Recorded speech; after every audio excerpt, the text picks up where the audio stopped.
At the center of passage of the BBI is the role of county assemblies. A majority of the assemblies are required to approve the bill for it to move to the next level. Now, this position is superior to that occupied by Parliament, and President Uhuru Kenyatta has acknowledged this.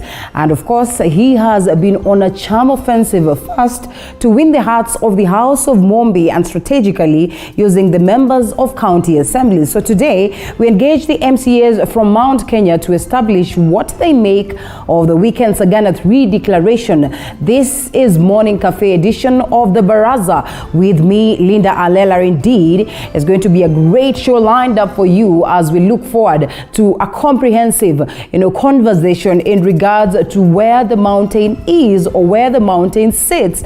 And of course, the MCAs will be taking us through that conversation as we look at just how devolution has worked for the people of the mountain and the Kenyans at large. Karibu sana. How do you interact with us? Hashtag Morning Cafe at Linda_Alela at TV47KE. Before I get to the guest, it is important that we briefly look at what the newspapers speak about, and of course the saddest moment for the people of Kenya. Throughout his many years of service to the nation, Mzee Nyachae exhibited exemplary zeal to succeed, and as he exits from this world, he leaves behind a rich legacy of success. As President Kenyatta eulogized him, Simeon Nyachae, who was born in 1932 and passed on yesterday, 2021. May his soul rest in eternal peace. We here at TV47 condole with the family. We'll be looking at that as we proceed. And of course, that is the biggest story on the People Daily. A different story altogether. Tempers flare as Raila and Ruto MPs face off. Also this at a burial. Leaders exchange blows at Kisii County burial after differing on the BBI proposal and the ideal 2022 election presidential candidate. That is captured on page 12 during the burial ceremony of the Kisii governor's dad. And of course, we'll be looking at that as we proceed. A different one, and that is on page 13. Police to press 2017 election chaos charges against Sonko. This culminating from his utterances, and of course, getting to that point where very many questions were asked and were raised. And now this is actually readmit the Lana. And so the student has been suspended for allegedly engaging in a fight with a colleague, and the question of indiscipline in schools also is one thing that is a conversation as at now, as many keep asking themselves just what needs to be done to regain that discipline in our schools. Whether corporal punishment should be incorporated back or not is also one thing that is being debated upon. But away from it, also there's this interesting story in regards to getting the next CJ, and Mwilu appeals court order barring her from acting as the CJ. Deputy Chief Justice Philomena Mwilu yesterday filed an application to set aside orders that bar her from acting as Chief Justice. Is a conversation that is equally ongoing, even as the JSC seeks to see to it that they are able to get a hold of the next Chief Justice. Kupet wants teachers withdrawn from Kapedo. That is also in regards to the kind of unrest that we witness in the Kapedo Triangle today. And the insecurity on the rise, though of course the government says that they are working towards ensuring that they get a lasting solution to this. That is on the People Daily. And briefly, we also look at what the Daily Nation speaks about: the death of a maverick, and the curtains fall on Simeon Nyachae, one of the most powerful civil servants during the administration of President Jomo Kenyatta and Daniel Toroitich Arap Moi, who later came in handy, that is in 2004, to save the presidency of Mwai Kibaki. And the king of Abagusi community's politics breathed his last breath, is a tongue twister, at a city hospital hospital yesterday. A story captured on page 4 and 5. As we've said, may his soul rest in eternal peace, with numerous tributes from different leaders or from all quarters. And that is the biggest story. Away from it, MPs plot to criminalize hustler talk. Still also on what played out in Kisii County yesterday. The same story also captured on the front page of the Standard newspaper. So almost all the papers speak of the same language, or speak of the same stories this morning. And so we'll be looking at them as we proceed. But away from it, remember, it is the Baraza Tuesday, where we discuss extensively matters, and we'll be having around 6 guests that will take us from around 6:30 there all the way to 7 a.m. And so we leave it on the newspapers. Of course, the gentlemen and the ladies that will be joining me will also help us look at briefly what it is that the newspaper speaks of extensively. But away from it, we take a look at the Daily Diary.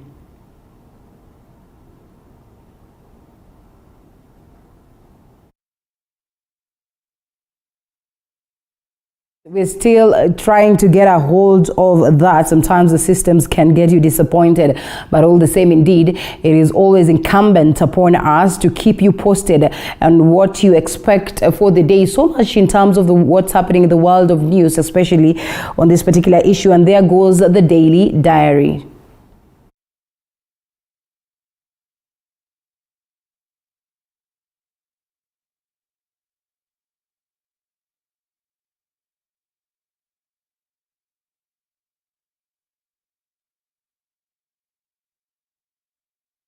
Yes, the ODM leader, Raila Odinga, will host a consultative forum for all of his party MCAs from across the country. Polite reminder that this is what we'll be doing this morning. We engage MCAs from the mountain, or MCAs from the mountain region, Mount Kenya region, as we get to hear their take on what they think about the Sagana 3 declaration and what is likely to culminate out of it, whether the president was able to achieve what it is that he sought to achieve. And was this something that was driven by that letter by Irungu Kangata? All this we discuss right here this morning, so keep it right here.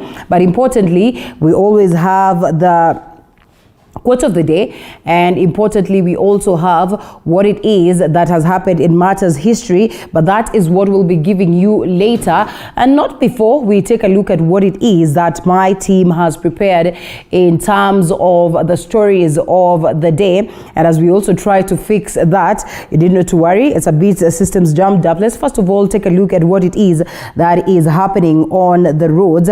And yes, as always, this is Thika Road. Thika Road is not looking very good this morning from the other beat. And so here we are right from Githurai, somewhere around Githurai here. Let's go down. Some bit of traffic somewhere around TRM, and you realize that yes, it is not looking as good, but then again, not so ugly, because in a way it is moving and going on.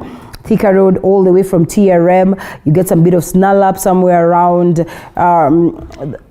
that is the Garden City. Away from the Garden City, you go all the way to these sides of Drive-In, Ruaraka, and somewhere around Muthaiga there. Also, there's some bit of traffic. Actually, this is a bit too heavy at around Muthaiga there, and then proceeding to Mombasa Road, Murang'a Road as you're headed to the city. It eases up somewhere around Gara there. You realize that there's not so much of a traffic around Gara, and dropping it, taking this direction of Chiromo Road is also not so bad this morning. This sides of Parklands where we are and around Westlands is equally not so bad, taking us to this direction of Waiyaki Way. Waiyaki Way this morning not looking so ugly, though there's some spots where you find some bit of traffic, maybe because of roadworks and some bit of changes of our interchanges of the cars, but you realize that it is not as bad also this morning. These directions of Lower Kabete taking a different direction altogether from Westlands is also not so bad, and then taking us to a different spot again. And here we are, Juja Road. Juja Road is not so bad, but equally not so good. Some bit of traffic at some point. You realize there's some bit of traffic somewhere there. But then again, it is moving this morning. What are the direction are we taking? And here we are, Outer Ring. All this is Outer Ring, this sides of Allsops. To and from Allsops, you realize Outer Ring is also not looking so bad, and going all the way down until you get somewhere around Donholm is when you witness some bit of traffic somewhere around here. But then again, it eases up as you get to connect to this side of Embakasi and taking the direction of the airport road. And so the airport road also this morning not looking so bad. Here we are, as you can see, it is pretty much of an ease, and then takes us to this direction of Mombasa Road. As you leave airport road, get to connect to Mombasa Road, you realize there's some bit of traffic somewhere around here. Actually, it is heavy traffic. So this is Mombasa Road all the way from Cabanas as you're headed down, getting yourself to town around Imara Daima. It is a snarl up all the way. It goes down and all the way to this sides of Capital Center, and getting to connect yourself to the Southern Bypass, you find that there's still so much traffic. This is somewhere around Bellevue Estate, and that is around when you're headed to South C and South B. This is heavy traffic around here. So if you're taking Mombasa Road, you know what it is that you are expecting. Going down to the Nyayo National Sports Complex, here we are. It's a bit of traffic as you get to connect to Lusaka Road and Langata Road. Let's see what is happening on Langata Road. Langata Road is not so bad, apart from these sides where you get to the T-Mall, where you get some bit of traffic, but it is equally moving, not as bad as you can see somewhere around here. Takes you to Mbagathi. That is all the way Langata Road up there, no traffic. Mbagathi way is also not so bad this morning, as you can see. So there's no cause for alarm if you're taking that direction. It falls us somewhere around Gong Road, and Gong Road is a smooth one. I'm surprised at what is happening, around Gong Road. It's not always as bad as we've always known it to be. So Gong Road, this is Gong Road all the way. Not so much of traffic or not so much cause for alarm. Valley Road down here is also not so bad. Somewhere around Serena Hotel as you are headed to the city is not looking so bad this morning. That's more like it on what is happening on the road. This is Lusaka Road, which is pretty much and I think we've looked at what is happening on Jogoo Road, some bit of traffic, some tennis of traffic around Makadara and all these areas. So Jogoo Road is also not so beautiful this morning. If you're taking that direction, you know what it is that you expect, as you can see right there. So I guess I'll leave it as that, and we briefly look at what my team has prepared. And powerful politician Simeon Nyachae has been confirmed dead while receiving treatment at the Nairobi hospital. Nyachae, who died at the age of 88 years, served as minister in various ministries, including finance and agriculture. Now, the one-time presidential candidate has been termed as a dedicated political figure who united the Gusii community. Nanok Loren reports. Family members and those in close contact with the now late Simeon Nyachae walked into the Lee Funeral Home here in Nairobi in a state of despondency, yet to come to terms with the death of their own after suffering a long-term illness. And after receiving treatment at the Nairobi hospital, Nyachae breathed his last Monday afternoon.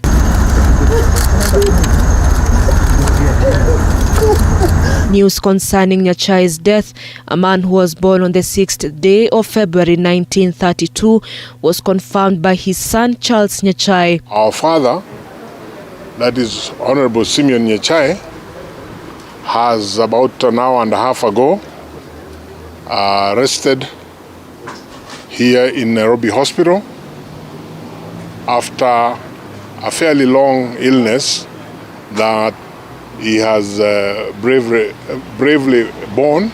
Several leaders arrived to condole Nyachae's family and later praised Nyachae, who has died at the age of 88 years, saying his performance and discipline while on duty is one to be emulated by many, a factor that is wanting in the country. This is a very sad day for all of us, but we thank God for the wonderful life that He gave him, the opportunity He gave all of us to work with Him and for Him to be our father and our leader and our mentor.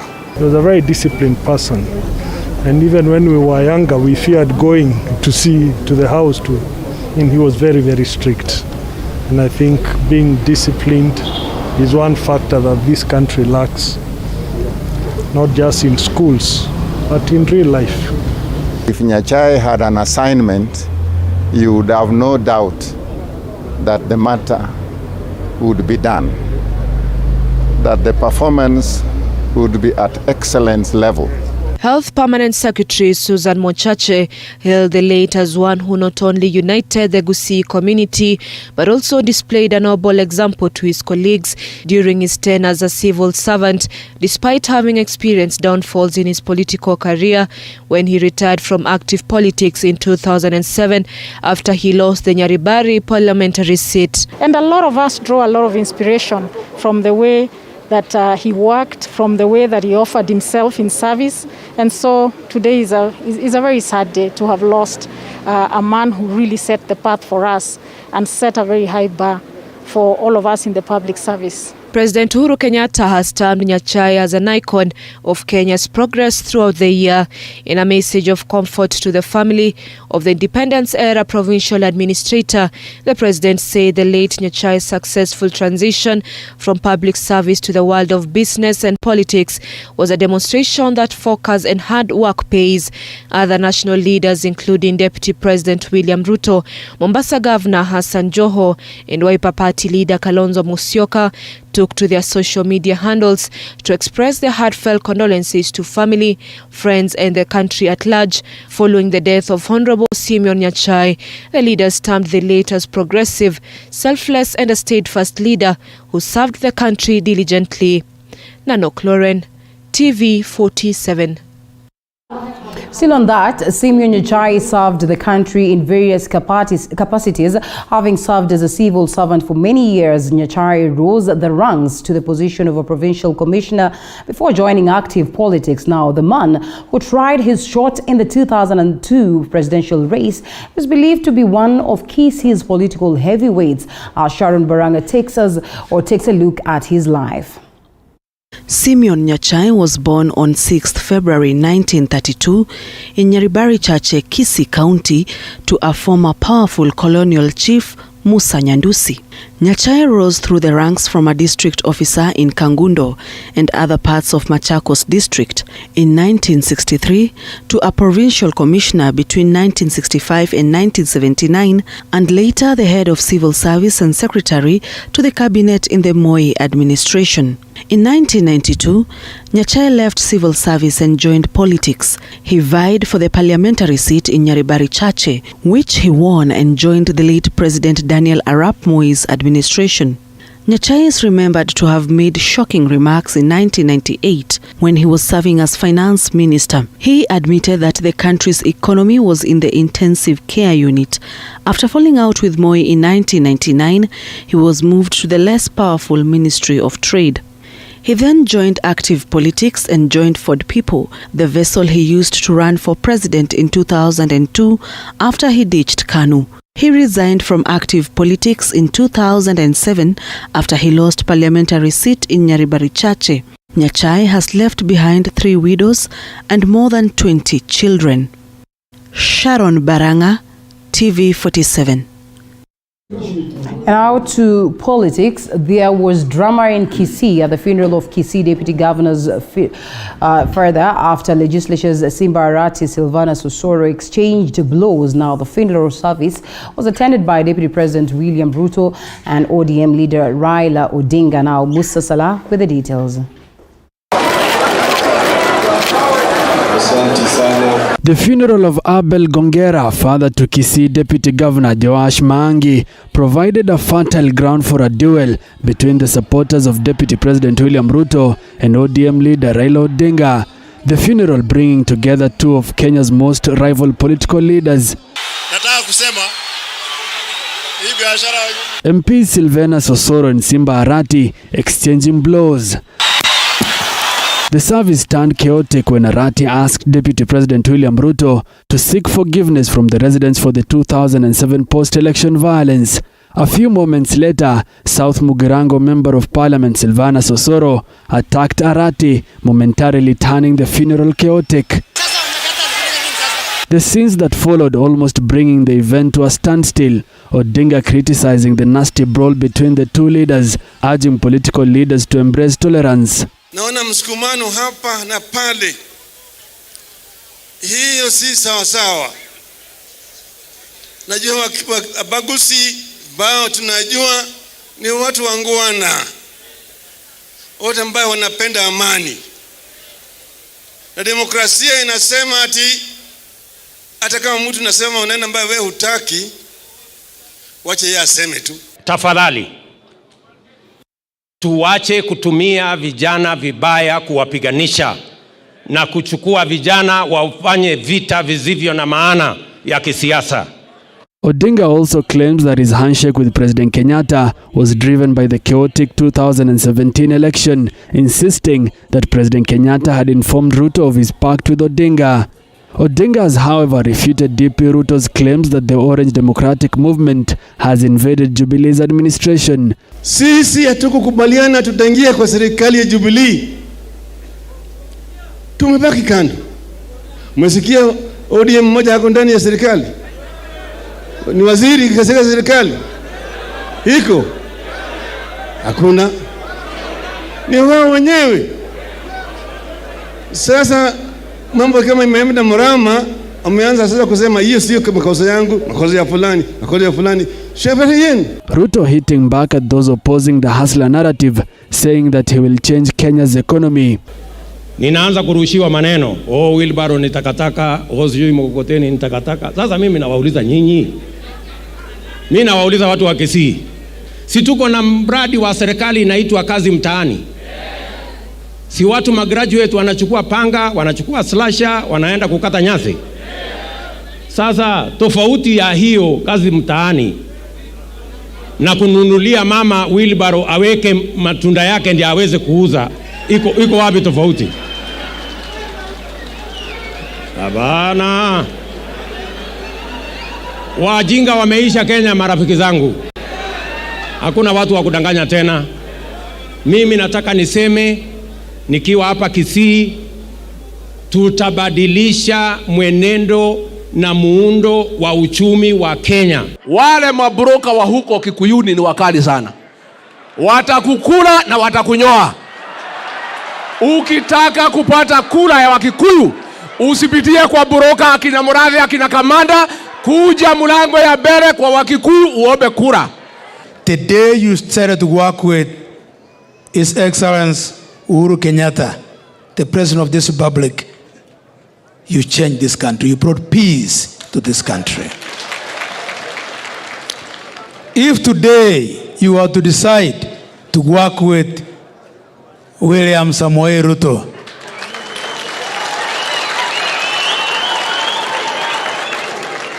this country will not be the same again. How I wish, I'm sure my father will have prayed for that. Cases of political intolerance have increased in the past few weeks, with political experts now warning that this growing trend may spread to other parts of the country. Musa Salah, TV47. And such is politics, as they would say. We will be discussing all that later on the broadcast. I'm impressed to see my guests in studio. We're only short of two who will be joining us in a few. And so I'll allow them to say hi to the people who are watching them this morning, Mount Kenya region members of county assemblies. And so we'll be looking forward to a great conversation as we, ponder on the events of the weekend and the general direction that the Mount Kenya region will take. So, ladies and gentlemen, good to have you. I'll introduce the lady because now, Wanjiko Mohoho, Nyandarua, member of County Assembly, right? Good to have you this morning. Salimia watu. Good morning, our viewers. I am Wanjiko Mohoho, as you've said. I am from Nyandarua. And Nyandarua, of course, is in the Mount Kenya region. And I can confirm that the mountain is standing much more strongly than ever. Oh, yeah? Yeah. All right. Mahesh.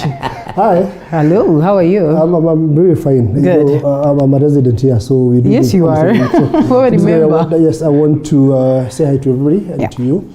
This is the home of the untold stories, and then we shall be telling the untold stories of Mount Kenya. Oh, we eagerly are waiting for that. Are you intact, as Mohoho says? Not really. Not really. The mountain is shaky. All right. Really shaky. Yes. Thank you very much. Yeah. My name is Kiroga Duku. I'm MC Chinga Ward in Nyeri. and I'm happy to be here this morning.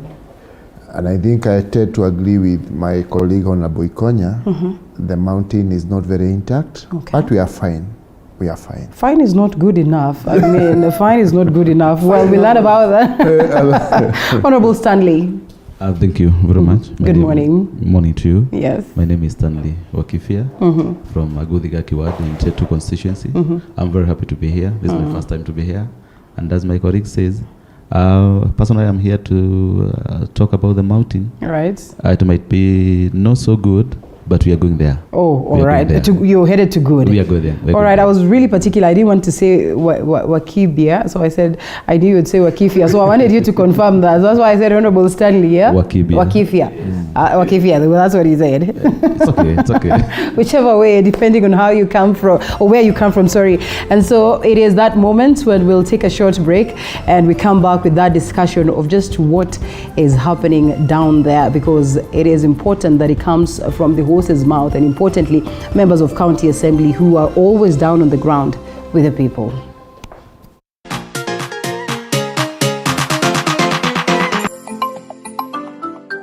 Agriculture being the engine of economic growth in Kenya, Richer Fields aims to educate, entertain, and take you round the world of rich fields when it comes to matters agriculture and agribusiness. It's 800 shillings per kg. Where? Almost 100% profit. We take you to the world of organic living. Some people say organic is boring. It's actually not boring. Strawberry farming and so much more. Richer Fields coming soon on TV 47.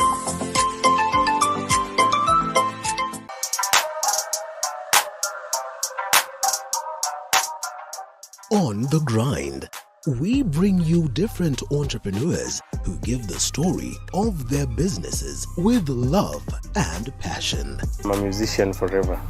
This is something that is inborn. It excites me each day. It's a field that has always excited me. Because when you show love to your business, it will show love to you. The most rewarding bit of being a photographer is seeing a bride able to see her images of her wedding and evoke emotion in her and just relive the moment once again.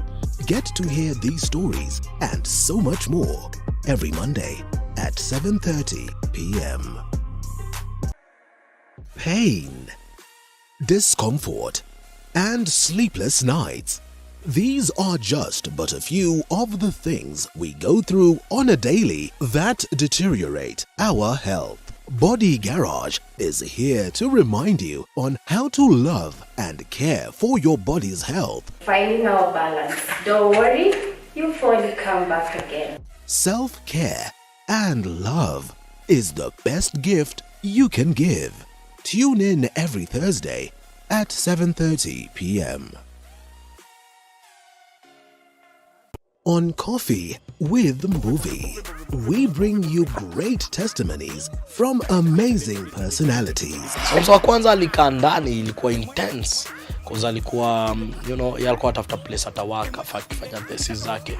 Stories that will inspire and encourage you. Hiyo kitu ilisha waswa ni clap. Sheila told us this is what we've been looking for. And some that will even make you laugh out loud. You have chapa kawa ya kutuliza temperature kabla hiyo story. Na wewe kuleta mandazi bro. Umeona ingeandikwa coffee and mandazi. Aya! Make sure you catch the episodes of Coffee with Movie every Sunday at 8 p.m.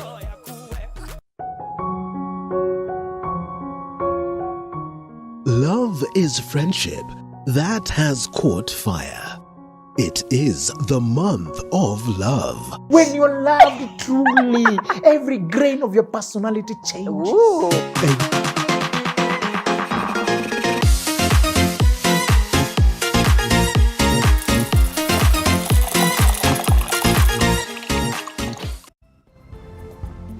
Welcome back to the broadcast. It is now time that we get to the conversation. As earlier mentioned, it is going to be a heated debate as we look at that declaration, the Sagana 3 declaration by President Uhuru Kenyatta, but importantly, just how the mountain region is, because it is crucial, as they have said, or as many have argued, in terms of just what direction the nation takes. We are headed to a political season. Politics is crucial. Politics is really important. And in that case, the people who have the numbers have the biggest of a say. But before we even get to that, ladies and gentlemen, what played out in Kisii yesterday? Just what is happening? I mean, and looking at what played out in the previous week in terms of, you know, the level of animosity that we've witnessed amongst ourselves, and how this escalates to the level of the leaders. Aren't you scared of where the country is headed? Thank you very much. Of course, what played out yesterday in Kisii was not a very good thing. But then again, one is not even surprised. Yeah. And, you know, it's ironical because the whole concept of handshake was bringing the country together. Yeah. But what we are seeing is a country that is getting more and more torn apart. But there is something our Archbishop Bakinyeri once said about sanitizing our politics. Yeah. I think as much as I would have beef with, say, Honorable Aida, because personally I'm one of the supporters of the Deputy President William Ruto. Even away from those functions, here where I'm seated, there is words I cannot use against the former Prime Minister. Yeah. So it was so wrong of Honorable Simba Arati to do what he was doing there, insulting the Deputy President to his face. And it was right for Honorable Sylvanus Osoro to react the way he did? I'm not saying it was right, but you see, even here, you know, there is something I can tell you here. You know, I want you to imagine that scenario. Yeah. There are some words I can use on you. This gentleman you see here taking these photos will come guns blazing. Yeah, they will come guns blazing. But the person who was, you know, this was what directed to this individual who really did not care to act or react. So who are you as a person to react if it is not you who's being... No, I mean, plus this is politics. Let's just remind ourselves of that. But haven't you ever heard they saying that that soldiers win the war? Oh yeah. But generals take the credit. So a general doesn't have to be a laughed. She should sit there. So is that what happens, you know, in these closed door meetings, that, you know what, when the general is attacked, you people better come out guns blazing? Let me begin by saying I want to, in the strongest terms possible, castigate what happened yesterday in Kisii. I think that is not the right track. That is not where this country ought to be headed. Because I want to believe that, and I want to remind all of us here that every time you attend a funeral, you must know that there are people who are grieving. To begin with, you know, the people who are mourning the loss of a loved one. So basically, when you take your shenanigans and fights to, you know, a burial, I think it's really unfortunate. So I want to castigate that with the strongest term possible and tell some of us politicians that it is time we respect people, it's time we respect events, funerals and what have you. Fighting as leaders is not the way to go. We have children who are watching these things. I mean, it's not the right thing to do. In as much as it pains you, and as much as, so we have to look at it holistically and say, it is time we also stop being vulgar at funerals and burials and what have you, like what we saw with Simba Arati. You know, these conversations in funerals, go get a political gathering, go and gather people out there in Kisii town and tell them that, but not take advantage of an event that was unprecedented because nobody expected anyone to die, and when a family is grieving, you're there doing your political statements and you know, being vulgar and all those things. So I want to castigate that, not just that. I am a big supporter also of the Deputy President, I must admit that. But you see, again, some of the things that are being held, like by so-called and whatever, I think it's really unfortunate that we can get our politics to that level. But anyway, we have now come to learn that it is not confined to Kenya, it's not limited to this country. We saw it in the US, so I think politics the world over is a crazy thing. Oh yeah? Yes. Wanjiko, all right, you can go first, it's okay. First of all, I want to condemn the acts that happened yesterday. There's no word that we can use to sanitize the events of yesterday. Yeah. as politicians, we need to exercise a lot of resilience when it comes to issues of heated debates and also issues of engaging one another. Whatever happened yesterday between Arati and Osoro, to me, I think maturity is not just about size. As my colleague says here, we have supporters, we have children who at least we are mentally into politics. And if the best we can do is insult, the best we can do is to fight before public, I think we are losing it. Right. And the direction that we are showing them that politics is taking in this country, we'll get to a point whereby we cannot even be able to control our own supporters, right from our villages to the country. So I condemn it, and I congratulate the Deputy President, Honorable Raila, yesterday for also standing up against the events of yesterday. Is it not time that we learn from them? I mean, it's on rare occasions that you'll see them guns blazing and throwing blows at each other. I mean, on the contrary, you see pictures of them shaking hands and smiling and laughing. Why is it that at that lower level, people don't seem to see that? But let me ask you something, even as we get to that.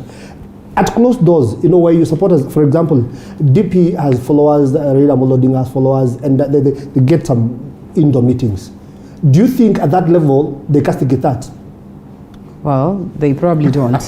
You know, okay. You tell us, you've been there. You've been there. Do they? For that, you know, because the idea when you do it, when you want to sanitize yourself by virtue of condemning that in front of everybody, what happens behind doors? You tell us you've been behind doors before. So it's food for thought. But we also need to look at it at another perspective. You know, the president recently jokingly said, if the common manage have peace, you leaders, you can fight. You can fight. Well, all right, so in this case then, all right. So are you saying he's sanctioned?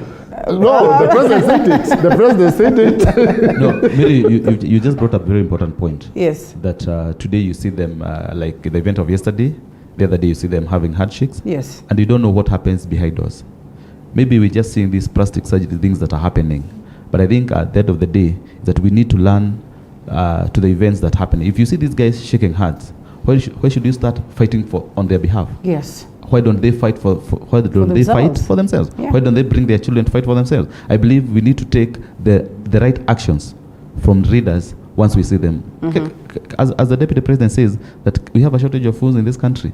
So why should leaders themselves demonstrate that foolishness that he talks about? What's worse, Wanjiko, is what the people do. Remember what happened in Githurai, Kiambu County the other day. Remember what happened in BAMBA when the Deputy President William Ruto had visited this place. And now this is happening at the level of the leadership. Our biggest worry then would be the people, the Wanjiko, you know, in this particular case, down on ground. At a time when we are going to an election, at a time when we all know that politics, you know, is rife and is heavy and the conversations are tight. Is this what we really want? I think it's quite saddening, especially that now it's leaders going physical. And I think the president, when he did the handshake, it was in a very good light to the people of this country. And he actually said it happened. And I remember yesterday, you remember Simba Arati mentioned 2007. And what I believe, we of course need tolerance. Especially as leaders, we need to set examples. But what I believe is this conversation cannot happen at a funeral. Yes. You know, there are people there, emotions will rise. And of course, what happened is bound to happen when such a honorable member mentions that you need to apologize. And you know where we've come from as a country. I think it's the high time as leaders, we set, examples. And not in funerals, not in political gatherings, in closed-door meetings where we need to have a conversation. Because as you've said, we are heading to the general election next year. And before that, we have the BBI, which is coming up. And of course, there'll be campaigns here and there. So I know we need to start a conversation right now. And we also need to decide, because we might, of course, go sit and talk, but there are others who want violence. But on the other hand, we celebrate the handshake. On the other hand, we castigate Now, that's my point. You do not celebrate the handshake. But on the other hand, there are people who speak of this handshake and they say, well, this was bound to create unity and bring unity. So why is it that, we have this kind of double speak? Okay, now, let me go before my brother. Yes. There is one thing I have always observed from this handshake. I've never, as a Jubilee member, I've never doubted the president's genuineness in that handshake. But I've always had my doubts about the other side that shook the president's hand. Is it so? Yes, I have. With me, I even what makes you say so? Because, in fact, I have always said my respect for that handshake reaches where President Uhuru's fingers reach. Because these are people we have observed. They are very, very deceptive. And in my observation, this handshake was meant to placate the Kikuyu nation where the president comes from. Okay.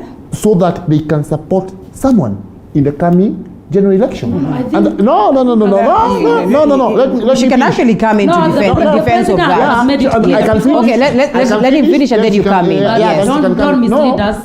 No, I'm not misleading anyone. Right. I'm giving my opinion, and that is my genuine opinion. All right. That is why, even in Central Kenya, where we come from, the handshake have very, very little support. Of what interest would this other side be to, go out there so that at least they can do something bad for the Kikuyu region? Because I mean, the other day you saw Right Honorable Raila Odinga trying to go out there to woo the Kikuyu people, reminding them that there was this, there was that, and here I am. So what makes you think he hates you to that level? That one informs you why he was even engaging in the handshake in the first place. But the game is politics is a game of interest. Yes, he engaged in the handshake just to win over President Uhuru's base. Really. I think the president has mentioned so many times. That is why the president's base is so reluctant to support him. The president's base is solidly behind the president. Don't you think Deputy President William Ruto engaged the president and worked with the president just because he knew he wanted to get the same in return? All right. Majiko, you can come in before Ikonya. What I'm saying is, the president has mentioned so many times, the handshake is not about 2022. The BBI is not about who will be the president in 2022. In fact, we were with you in Sagana. He mentioned that on Saturday. We were there on Sunday. But the president is not Raila. No, he said that. Yes, the president and he said whoever wants to become president will come to the people. And of course, we cannot bar Raila to come ask for votes. The same way we do not bar your hustler, rather the deputy president, to come ask for votes. Right. So for me, I know handshake is all about peace. The BBI is there. You've read it. We've read it. So it's all about constitutional amendment. It's not about Raila becoming president. If the handshake is about peace, why is it not then guaranteeing this peace today? That's the question. It's because we have people who do not support the handshake like themselves. What makes you think they don't support the handshake? Yes. Because they have work their in the own same government. Personal interest. And they believe that, the president is doing it to support someone else. Ikonya, let's allow Ikonya to come in. But let her tell us, why didn't Raila agree to Uhuru in the last time? And I would wish that we control this debate. Let's do a very organized and, sober debate so that we disseminate some of these things. Let me say this. The day I saw the handshake was the day I knew the stage for chaos was set. All right? Because every government comes in on a set of agendas that wants to roll out for its people. Now, when someone sneaks into government through the back door in what is purported to be a handshake, I have forever believed in the genuinity of Uhuru Kenyatta in as far as the handshake is concerned. I am not. I also know, I am not. I would say that for a fact. I'm entitled to my own political opinion. I want to say this. When we set out an agenda for 10 years, we did the first 5 years very well. And then we went, campaigned, and came back. We called Raila, all sorts of names in review. And then one morning, we saw him get in government. He has been now claiming that he's not in government.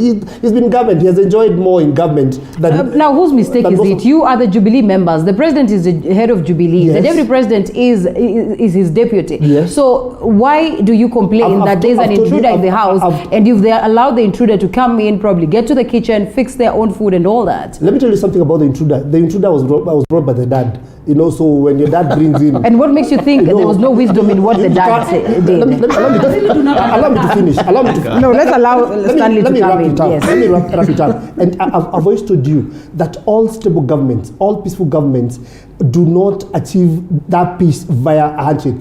We have the rule of law in this country, but you cannot allow people. And that's why I do not support BBI, because tell me how BBI will heal one problem of people refusing to accept results of an election. So if the intruder was to go out, what to step out today, people going to the streets every other time, how is BBI going to heal that? I think We've lost it. There is a rule of law. This country is governed by a constitution.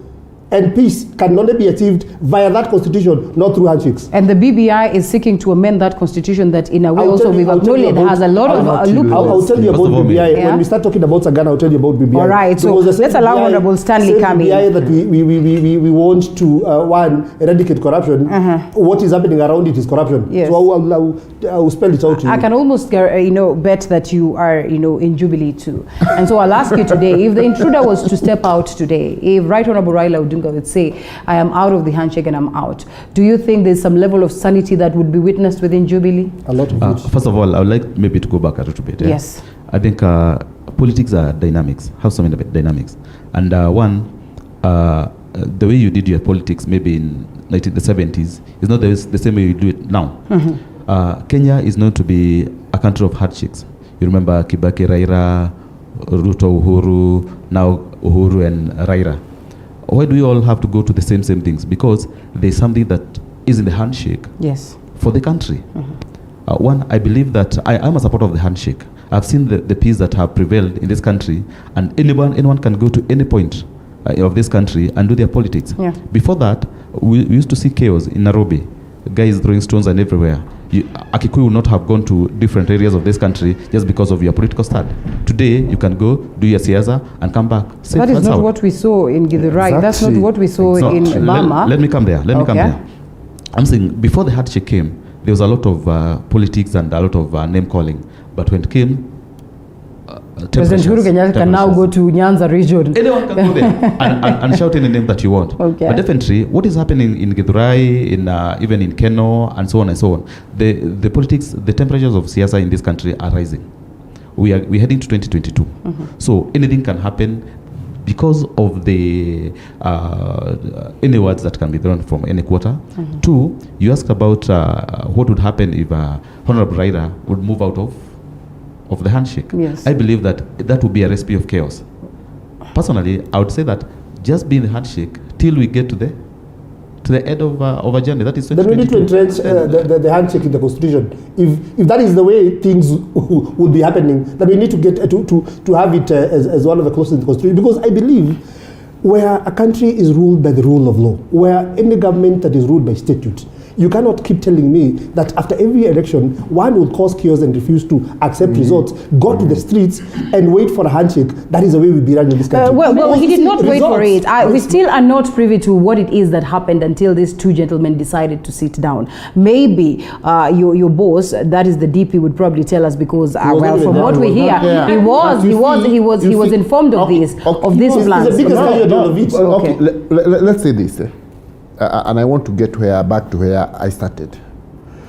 And I want to say, number one, the handshake is achieving the negative of what it was intended. Is it so? Is it that bad, honestly, today? No. Let me prosecute my case. You'll have, like Tonya is saying, let us have a decent conversation. Right. Now, we were told the handshake would bring total peace. Now, see what has been happening. What we need in this country is a total change of attitude, and we need to sanitize our politics.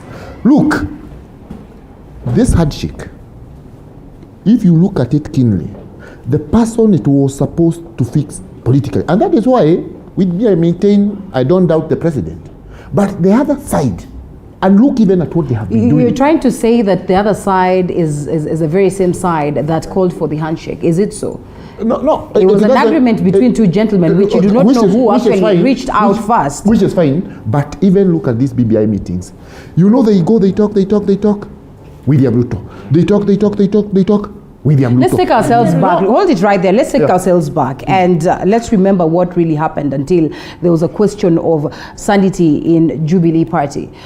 Do you want to tell me that the politics of campaigning and all that for 2022 started after the handshake? No, it started prior. And I remember the president complaining that we should stop this politicking, we should stop this campaigning. Let's focus on developing the nation. Let's focus on achieving something in terms of development for the common mwananchi. until the handshake came in. And now everyone in Jubilee Party has decided, I mean, that is in the Tanga side, has decided that they're going to focus and twist this and say that it is the handshake that came with this. No, we are not twisting anything. With me, I've been in politics even during Mwai Kibaki's DPL. And we would always say, we want Mwai Kibaki, His Excellency Mwai Kibaki, to capture power so that we can change this country. And eventually it happened. What happened with this handshake? And with me, I have no problem with the president. You know, I cannot say the president did a bad thing. But what I'm saying here is, there was no goodwill on that other side, and they were just playing a political gimmick on us. But just reached out to who? And who is being played? In this case, we've been asking. Let's close on this one. Yes. Yeah. You look, after the handshake, Jubilee disintegrated. So those are the fruits of the handshake. But Jubilee's house was not in order from the word go, even before the handshake. No, we had a very good party. Things were not that bad. Were they that good in the first place? You see, it starts from somewhere. When the president starts on podium and says, you know what? Every government has its own set of problems and challenges. You know, so basically, it was very normal when that was happening.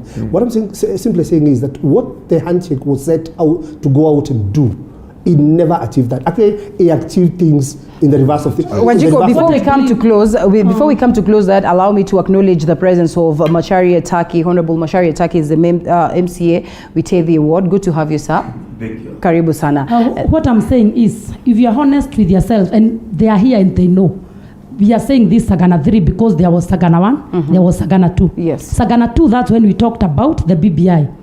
And the president has said as much. We know we don't want to repeat where the handshake came from. The president has explained so many times. There was the 2007, there was the 2017. You know what happened? He actually wanted to even show us some of those people whose businesses were burned down. So he said he reached out to even the deputy president and told him as much. This is what I want to do. So for me, if there is dishonesty, it's from the deputy president. It's not from. It would be unfair. It would be unfair. All right. Finish. Because you remember in Bomas, yes, what happened very well. Yes. And he said you are coming here telling people, you are not part of this BBI process. Yet in the committee, you selected some of the members. He actually even mentioned until the deputy president rose and went and told the president, no, that enough. Because now he realized the president was talking the truth. What do you mean? No, let's be genuine with ourselves. We need to be honest with what happened. Look, you know even what has been happening. Yeah? The deputy president has been saying, you know, this side, they always want to twist things. The deputy president has been saying, the president informed me. But because that time it was convenient to portray as if deputy president knew nothing about this whole handshake, they had been saying he was not informed. Now they are twisting the narrative. What happened there? We all saw. It was just those normal jokes. Is it so? Yeah, between the president and the deputy. Let's allow Stanley was involved in the formation of the committee. He acknowledged that yes. You know, even if he was involved. No, look, you can involve me. No, look, you can involve me in the selection of a committee. For example, here we are like 5 of us, 4 of you. You say you involve me in the selection of this committee, you give me 1 person. Look, 1 or 2 against the 7. So the deputy president might have been asked to contribute to this committee, and also he might have been told this is what we are doing. Then it was done. And you need to know what surprises very many is the fact that while you were allowed a chance to get like 2 or 3 people representing you. Remember, the president is Jubilee. Whoever it is that the deputy president will choose will be looked at as person who's been chosen from Jubilee. And so in this case, Jubilee had the highest number in terms of representation of the task force or at the task force. But you know very well that was not a Jubilee. Okay, well, Stanley, and then of course we'll have. To wind up. My point of this, the handshake itself was not supposed to solve the mess in Jubilee. It was supposed to bring peace in the country. Jubilee's mess has always been there since inception. Right. And just like any other family, we have issues in our house. And I believe that whoever man you get married to your mom, that's your dad. And one, that's a fact that you cannot just run away from. Yes. Yeah. 2, when we try to point figures, when we try to point figures here, this did this, the president was very clear. Yeah. And he said it in front of the media and the country that he involved his partner. His partner is the deputy president. He has never denied that he was involved. Even the men that were involved from the deputy president's side, they were mentioned by name. So I believe that the handshake inception was a consultative issue between the two partners, so that they would reach out now to the other side. And as much as they reached out, I believe that we have been able to achieve the issue itself that the president wanted to achieve, and that's peace in this country. Let's say this is common sense. Let's look at it this way as we involve Honorable Macharia. By the time we're living together in the same house, and I'm about to invite a guest, and I do not tell you that I'm inviting a guest, then it is evident that there was trouble from the word go before this guest came in. And so why is it that when the guest comes in, it looks like it's the guest who came to bring the trouble? Otherwise, if things were in order in Jubilee, then it is almost evident and obvious that the president would have involved his deputy. Thank you. Let me start by the formation of the handshake. My name is Julius Machaliataki, MC will take the word. I strongly believe the handshake was good. That is tick number one. But I strongly believe the formation and the foundation of the handshake was full of hypocrisy. I want to go back to 2017, 2016. We all campaigned at the TNA, URP and JAP. Then we went to Kasarani and united all the other teams to make one Jubilee. Immediately we won the election. Immediately, when I was announced MCA elect, that's where the problems of Jubilee started. I strongly believe, and with due respect, the Honorable, our President, was not with good, did not have a good faith to support the Deputy President. Immediately we won, and when the election was nullified, when the MPs were called to State House, the President himself started insulting the MPs. In that areas, after 1 week, the Maraga nullified the election. Now that's when the president realized, hey, I really need these people.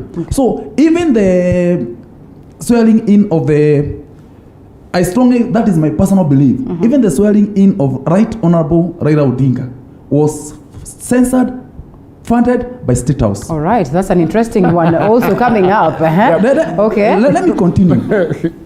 Immediately, you cannot tell me you are calling a meeting to call somebody people's president after after winning election, knowing very well if I, Julius Machaliataki, who won just a mayor award, felt there is nobody else who should take my seat. Then there is somebody who is there announcing himself and there is no action. That is treason. Okay. The treason itself, that's where the House of Jubilee fell. Immediately, let me, the next step, I want to go back to the roots of all this. Yes. In March 2018, that is 3 months after election. Maybe 1 month even after swearing in of the new president. There is no way you can tell me these people, goons who came to riot and demonstrate in Nairobi, we didn't have power to calm them. That was for the reason everything that was happening was in culmination to give birth for handshake. All right, that's an interesting one. That is an interesting one because state machinery in this point is being questioned, and it in a huge way makes sense. But allow we need to close on this one. We need to get to Sagana. In the next, immediately after there, I remember we in Jubilee got surprised because we had big four agendas. Then where the suspicions and hypocrisy started, I call it suspicions, when the governor from Mombasa went in Siaya and said in his own mouth and in his own word, we have been told to work with the president, but make sure the deputy president is finished. Okay. There then came part of our Jubilee members who now continued fighting deputy president, but supporting Right Honorable Odinga. And also remember, in 2016, there were terms that Murathe said with his own mouth, we shall see a different president in 27. Now this is a kind of different president we are seeing. So why is ODM Right Honorable Raila Odinga to blame in this case then? He's just, according to you think he's just being used? Yes. According to me, he's not to blame. He is not to be blamed because if, for example, let me use your analogy example by you. Yes. Me and my friend here, Honorable Kiruga, maybe we are courting you to make you our wife, yes. My wife. Yes. Each one is interested with you. All right. Then you use my friend here, Ikonya, to finish me so that we can have a through pass to Kiruga. Should I now blame Kiruga or should I blame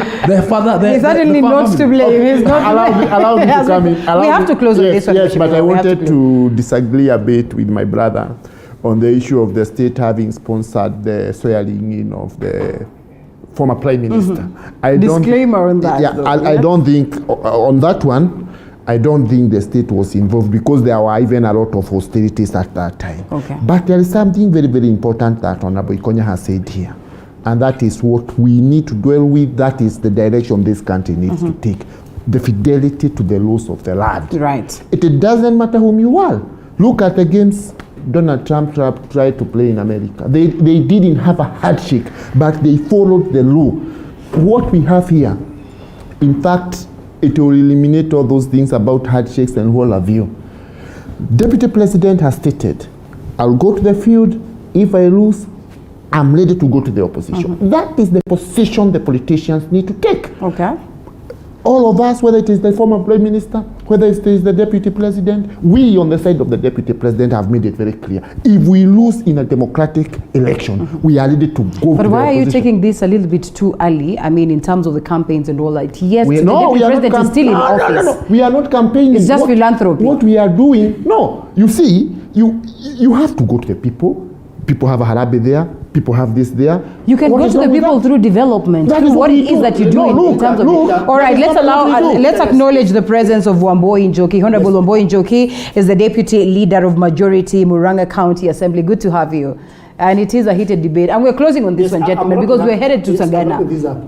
What I want to advise the people of Kenya is that the real handshake must happen with the people.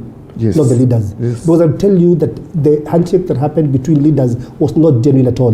But we need to get the people who work together at Grogon, in Gikomba, all over the country to have a real handshake and know the differences between leaders should never separate us. And if the people who I open shop next to yours, I may belong to a different ethnic group and what have you, but our survival is based on a real handshake among us, the people, not leaders. I don't know how we got to the handshake talk, because the initial conversation was just what happened in terms of the politics of intolerance that we witness in the country today. What happened in Kisii, taking us back to what happened in Kiambu County, that is Githurai in BAMBA, and just how much we are getting to that level of animosity at a charged season, which is something that we need to look at. And before I knew it, we were somewhere in Jubilee Party and we're doing the handshake. And this, in a huge way has been looked at as one of the biggest undoings, and what it is that is probably, fueling all this animosity that we see today. What is your take on that? Good morning, viewers. My name is Honorable Wamboi Njoki from Murang'a County Assembly. Where we came from is after the election, we remember that the Jubilee elections was nullified, and when we went back for election, a section of the counties did not go back to the elections. That is where the animosity started, because we saw someone swearing himself in as the people's president. Remember, we only won with 51% of the votes around the country. So that means the 49% of the people were not with the with the sitting president. Yeah. So that is where they started. And you see now there were chaos and everywhere. And some people felt that they needed their president to be sworn in as the people's president. And I think this is where Honorable Uhuru Kenyatta sat down and realized the country is divided. So for me, the handshake came for the sake of the peace of this country. Because has it served the purpose? So far it has served the purpose. Let me finish, because I've just come in. Let me make my point, because the honorable members have already made their point. For the sake of the people I represent, for me, it's a personal opinion because, like for me, I have businesses even in Kisumu. We have seen people moving around. What we have currently, what we are witnessing is political intolerance. We cannot say that we have not achieved that because our honorable members went to a certain funeral and started fighting. Those people, they don't represent us. They have their own interest, whether it is Osoro, whether it is Arati. What I'm talking about here is the common mwananchi. We have not witnessed any person going to Kibera as a person, as Wambui Njoki, going to Kibera and finding that because I'm a Kikuyu, I'm not welcome. I've not seen a Luo going to, and if you have seen, I would want to see that. But let's not talk about the political animosity that we are witnessing currently. Because before yesterday in Kisumu, there were no those shows. Yes. So we cannot just say we have not achieved handshake because of the politicians. No, we have achieved because of the 51% that voted for Uhuru Kenyatta and the 49% that voted were with Honorable Raila. Okay. So for me, it's not about the politicians, it's about the Kenyans. And what I'm telling even my honorable members is that we should know, as much as we have our interests as politicians, we should know the time that comes for the sake of this country, where it's bigger than every one of us. When we have to sit down and say, it's not about the peace of Wambui, it's not about the peace of Ruto, it's not about Ruto, not about the peace of Honorable Our Excellency, the President, it's about the bigger picture of the Kenyans. And that's why I want to give you a, even in Githurai, where we are in Bama, before these politicians walks in, there is peace. So we cannot just say handshake came because of the politicians. All right, that's an interesting one. Mheshimiwa, hold your peace. And we take a short break and we come back to that. Thank you.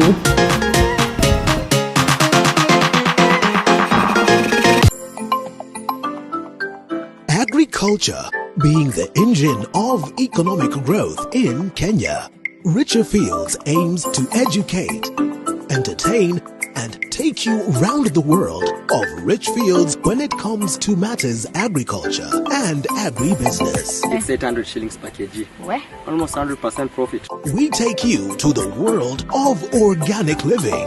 Some people say organic is boring. It's actually not boring. Strawberry farming and so much more. Richer Fields coming soon on TV 47.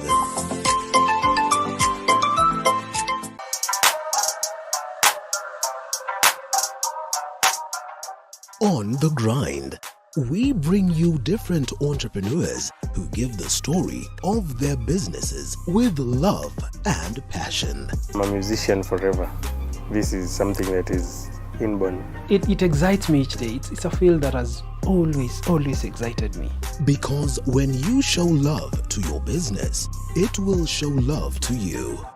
The most rewarding bit of being a photographer is seeing a bride able to see her images of her wedding and evoke emotion in her and just relive the moment once again. Get to hear these stories and so much more every Monday at 7:30 p.m. Pain, discomfort, and sleepless nights.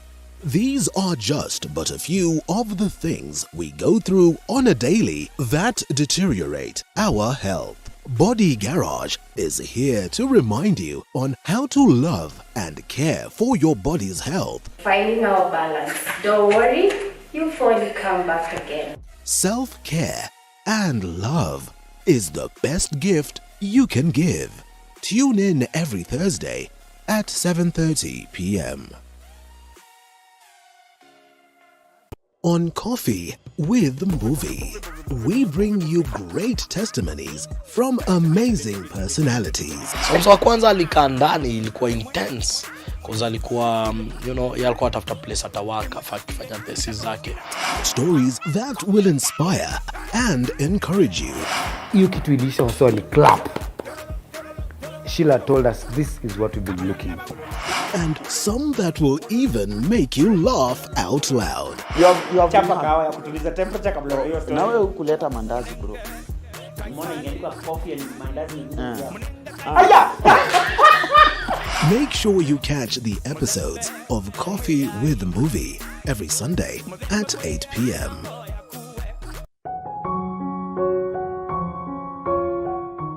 Love is friendship that has caught fire. It is the month of love. When you're loved truly, every grain of your personality changes. A great time to add more fire to your love life. Why not have a journey?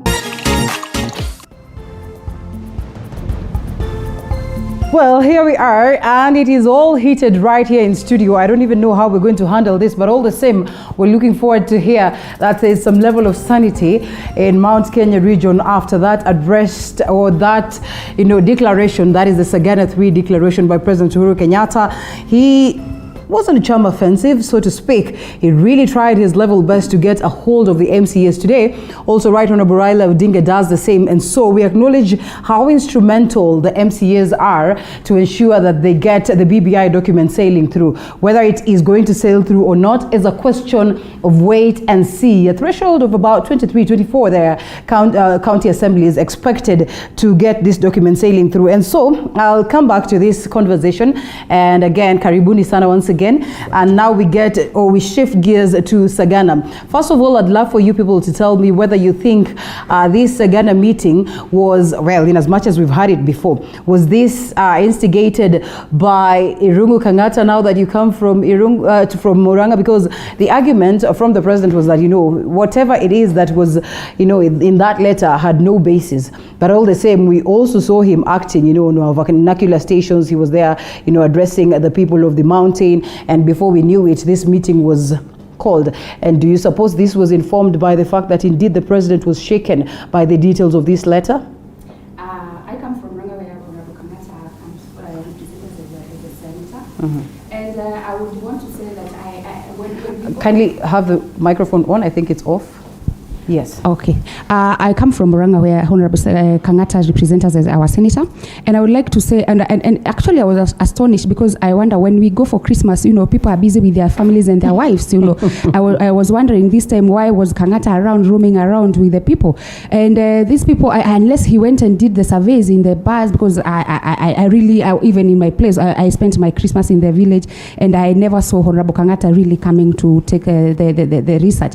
And saying during the Christmas period you went around Mount Kenya region, that was a lie, that was a flatter. And I would like to say sometimes it's also very wrong. Sometimes when you are hot and cold, when you're in the government, there are better ways, or even when you want to speak to the president. I thought even if these were the concerns, which I would not demystify, but I think Honorable Kangata used the really wrong route to just come to the media and release the letters.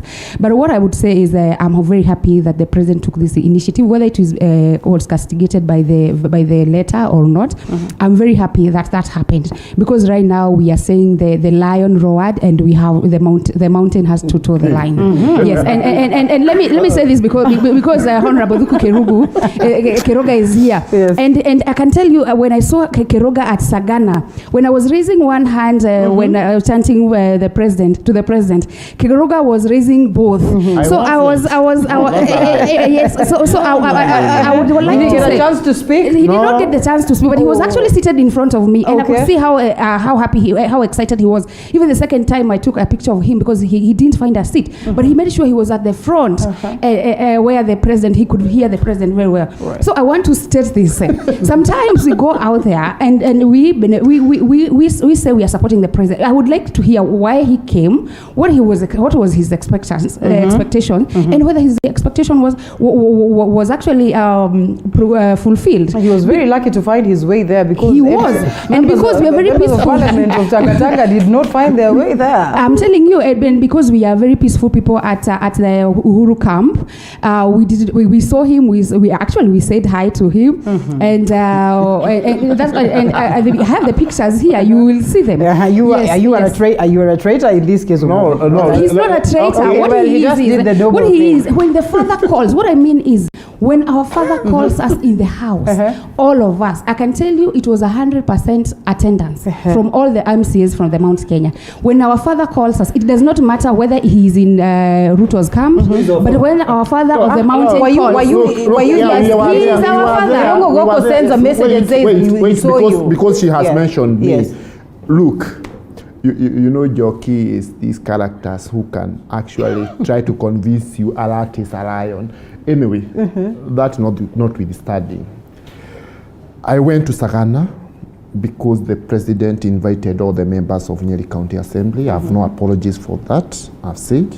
And Joki likes exaggerating things. It is okay, I give it to her. But let me start here. You mentioned about the letter by Honorable Kangata.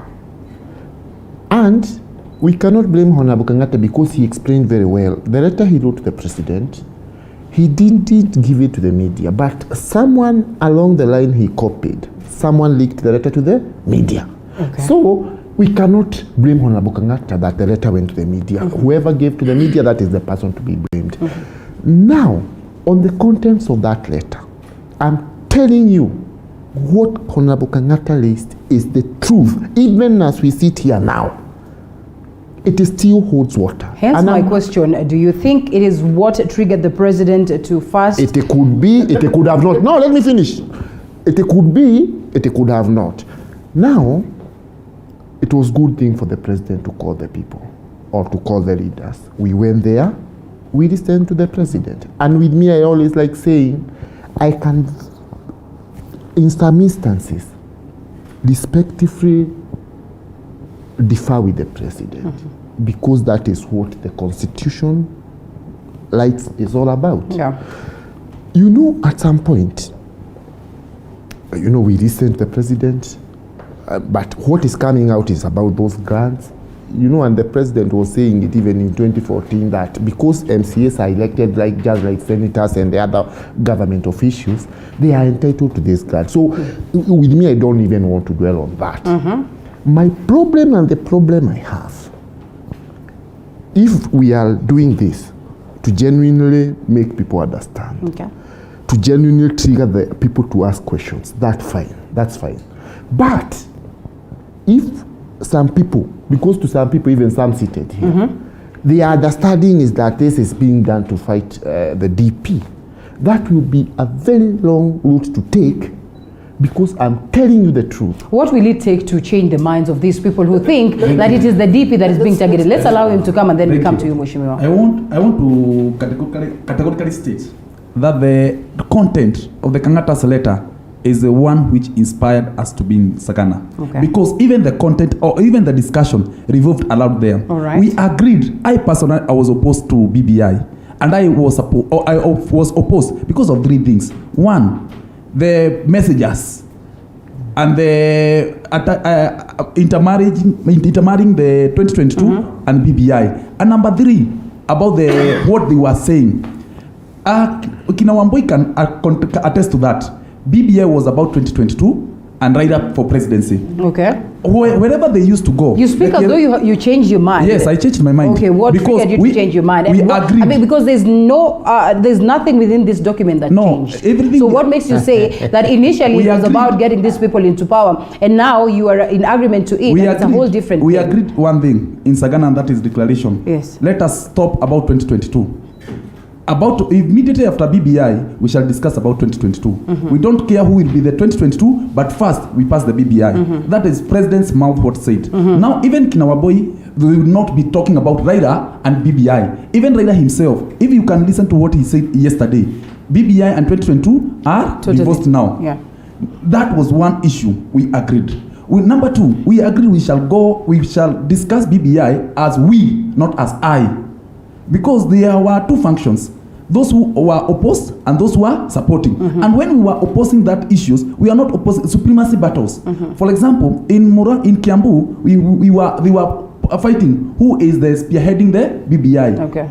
Now everything was about 2022 and who is spearheading. And when we agreed in Sagana that we shall now discussing about BBI, don't mention Ruto, don't mention Raila. Assume those two people will be ballot in 2022. Now we discuss the content of the as Mount Kenya region. But wait a minute, what is there for the Mount Kenya region to benefit? And what happens to the likes of Akina Silvanus Osoro, who was complaining that we in Kisii have got nothing to gain in this? Politics. They will support that because there's something for them. In fact, politics is local. Yes. I don't care what others will benefit from it. All right. So it's about you and that's it. Okay. Politics is about local. And that's why even when we were discussing, we were not discussing about how Kenyans will gain. We were discussing how Mount Kenya will gain. Oh, yeah? And let us be honest. And about myself, I'll always be honest.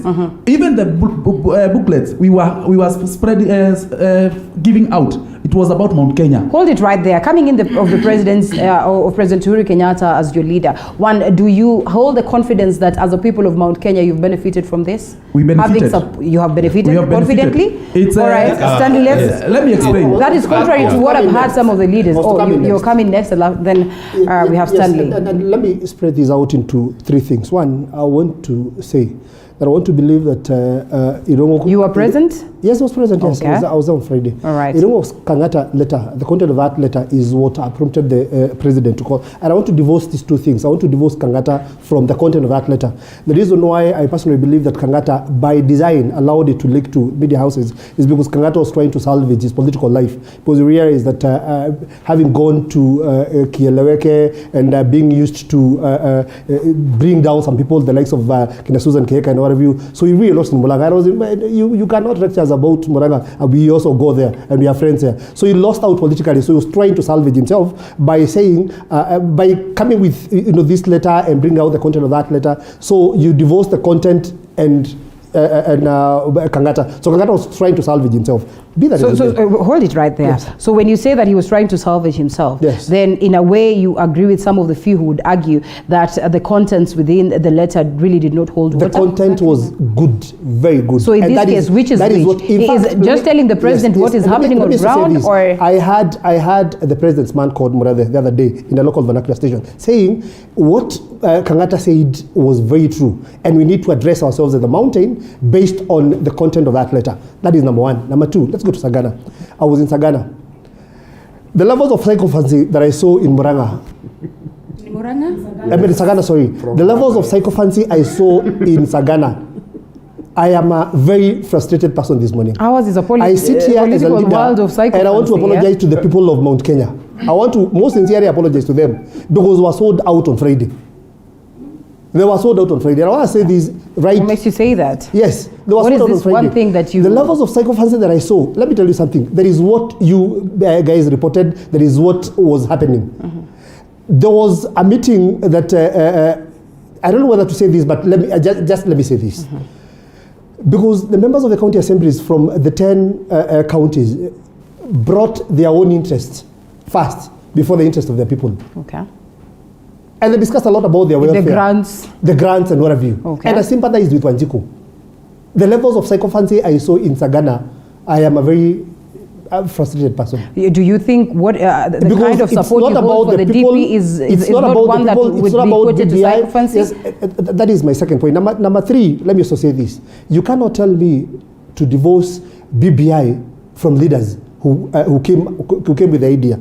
You cannot tell me to look at BBI and not look at Raila, because I know selfish interests are big. And you see, all of us are members of the county assembly here. It would be very dishonest to ourselves if we all know that the 15% that we're supposed to get, we still haven't gotten the last 3 exchequers. And now you're now telling me you're going to give me 35%. Whereas some of us, even in December, Turkey here will tell you we went without our salaries for 3 months.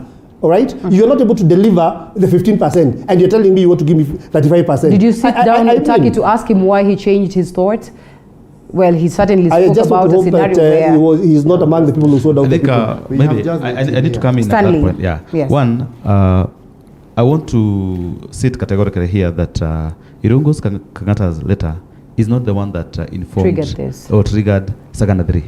Why is it Sagana 3? There must have been 2 and 1. Is the process, or rather the initiative of the president to call his people anywhere he feels like and to give a guidance depending on the direction that he wants his area to take. Taki has said that politics is local. I agree. In Sagana on Friday and or rather last week, we talked about the benefits of Mount Kenya that would be in BBI. The president was very categorical and he said it is not about 2022. It's not about what will happen. Let us talk about our region, where we are. Well, we acknowledge that Mount Kenya has numbers, yeah? We also cannot overlook the fact that if Mount Kenya were to produce a president, then they should get some level of support from the other parts of the country. Exactly. If Mount Kenya were to see this document sail through, then they should get the level of support that would be needed from these other parts of the country. So overlooking the interests of these other parts of the country, what does it mean? Let me tell you something. We are not overlooking the interests of other people. But that's what Taki says. Taki says, you know what, we really do not care about what the others benefit. Let me be clear in this. Let me be clear in this. In every village, if there's a beautiful girl that is there, whose time is life for marriage or for courting, every man goes. Any man will come in any time of the day or the night, and no one will ask them because they want to get that girl. Why are we talking about the region in Mount Kenya and how it will benefit? Remember, right now, we don't have a presidential cabinet in 2022. Uhuru is going home. Let me finish. Uhuru is going home. But then, when he goes home, what happens to the voters in Mount Kenya region? What happens to all that happens in our area? We need to plan ourselves as a family and know that whoever comes, we work together in the same direction. Are we not walking as a country away from the politics of ethnicity and all that? Let's allow Wanjiko to come in. Yes, Wanjiko. Wanjiko. Yeah, I think we are talking about Sagana 3, and I agree and disagree with some of the members because, of course, there was Sagana 1. Yes, the microphone is not. Can we have it on? It's on. Is it okay now? Yes. I think it's okay. I'm saying in Sagana 1, in brief, it was just after the general election, and the president urged us to support the Big Four agenda, which we agreed. The second meeting was when now the BBI was coming in and the handshake and all that, and that's what we talked about. In Sagana 3, we were talking about the BBI is now finalized. It's now a bill. That's what we are Hold it right there. Does this not justify what Ikonya speaks about, the aspect of psychophancy? Because even Sagana 1, you discussed the Big Four agenda, and today we are not getting anything out of the Big Four agenda. And again, I was getting there. Hold it right there. We need to fix that microphone. Let's come to you. Is it not psychophancy that let me first get to Ikonya speaks about? Let me get back first to where Stano was talking about, like the benefits of the Mount Kenya and why other regions. Why other regions are not considered. I want to categorically state here, it is all regions are concerned. Why? Because we're talking about one man, one vote, one shilling. What happened, Linda, is they looked at the total population of 47 million Kenyans. What happened, they said, what is our current budget as a country? How much does the KRA collect as revenue? They divided that to every Kenyan. And that amount came to 7,000 shillings. Today, some of the honorable members you are seeing here, they represent more people than some of the MPs from other regions.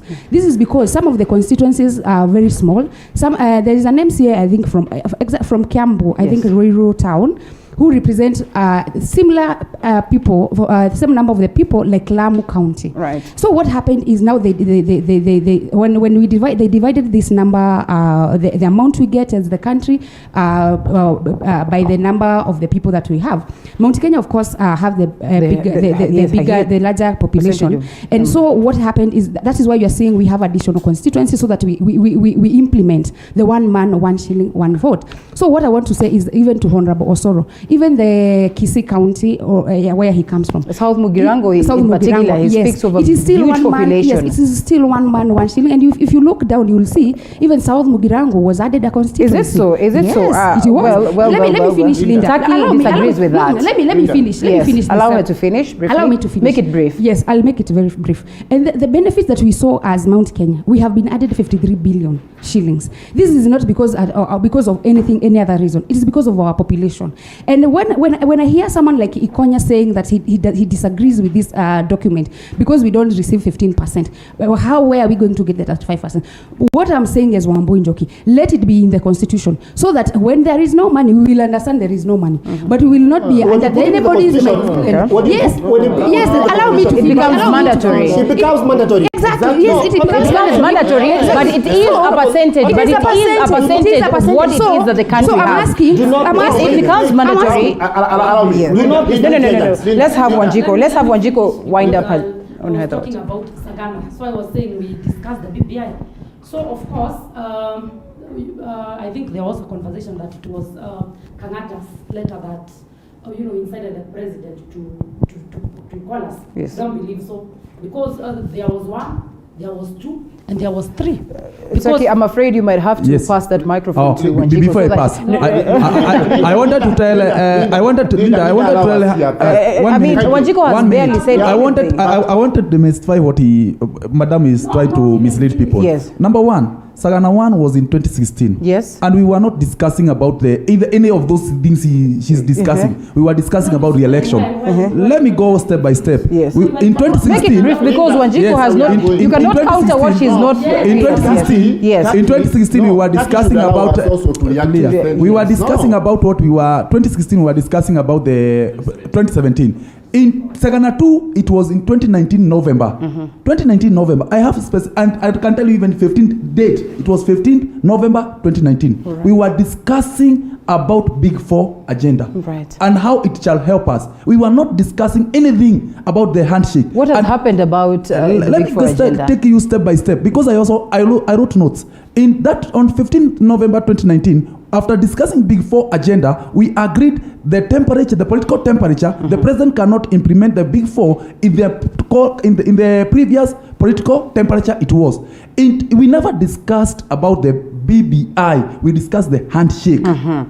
Recently, and you were in agreement that the handshake was a good thing. What informed the change of tone? What we agreed, the political temperature will slow down the economy, and the Mount Kenya region are industrious people who should at least support that thing. Allow Wanjiku to come in first. Wanjiku will speak and then we'll come to after Wanjiku, kindly give me a chance. And then Stanley is there. But anyway, what I was trying to say is that the president has been calling us. We've been having these conversations. Yes. It's not that it wasn't the first time. Yes.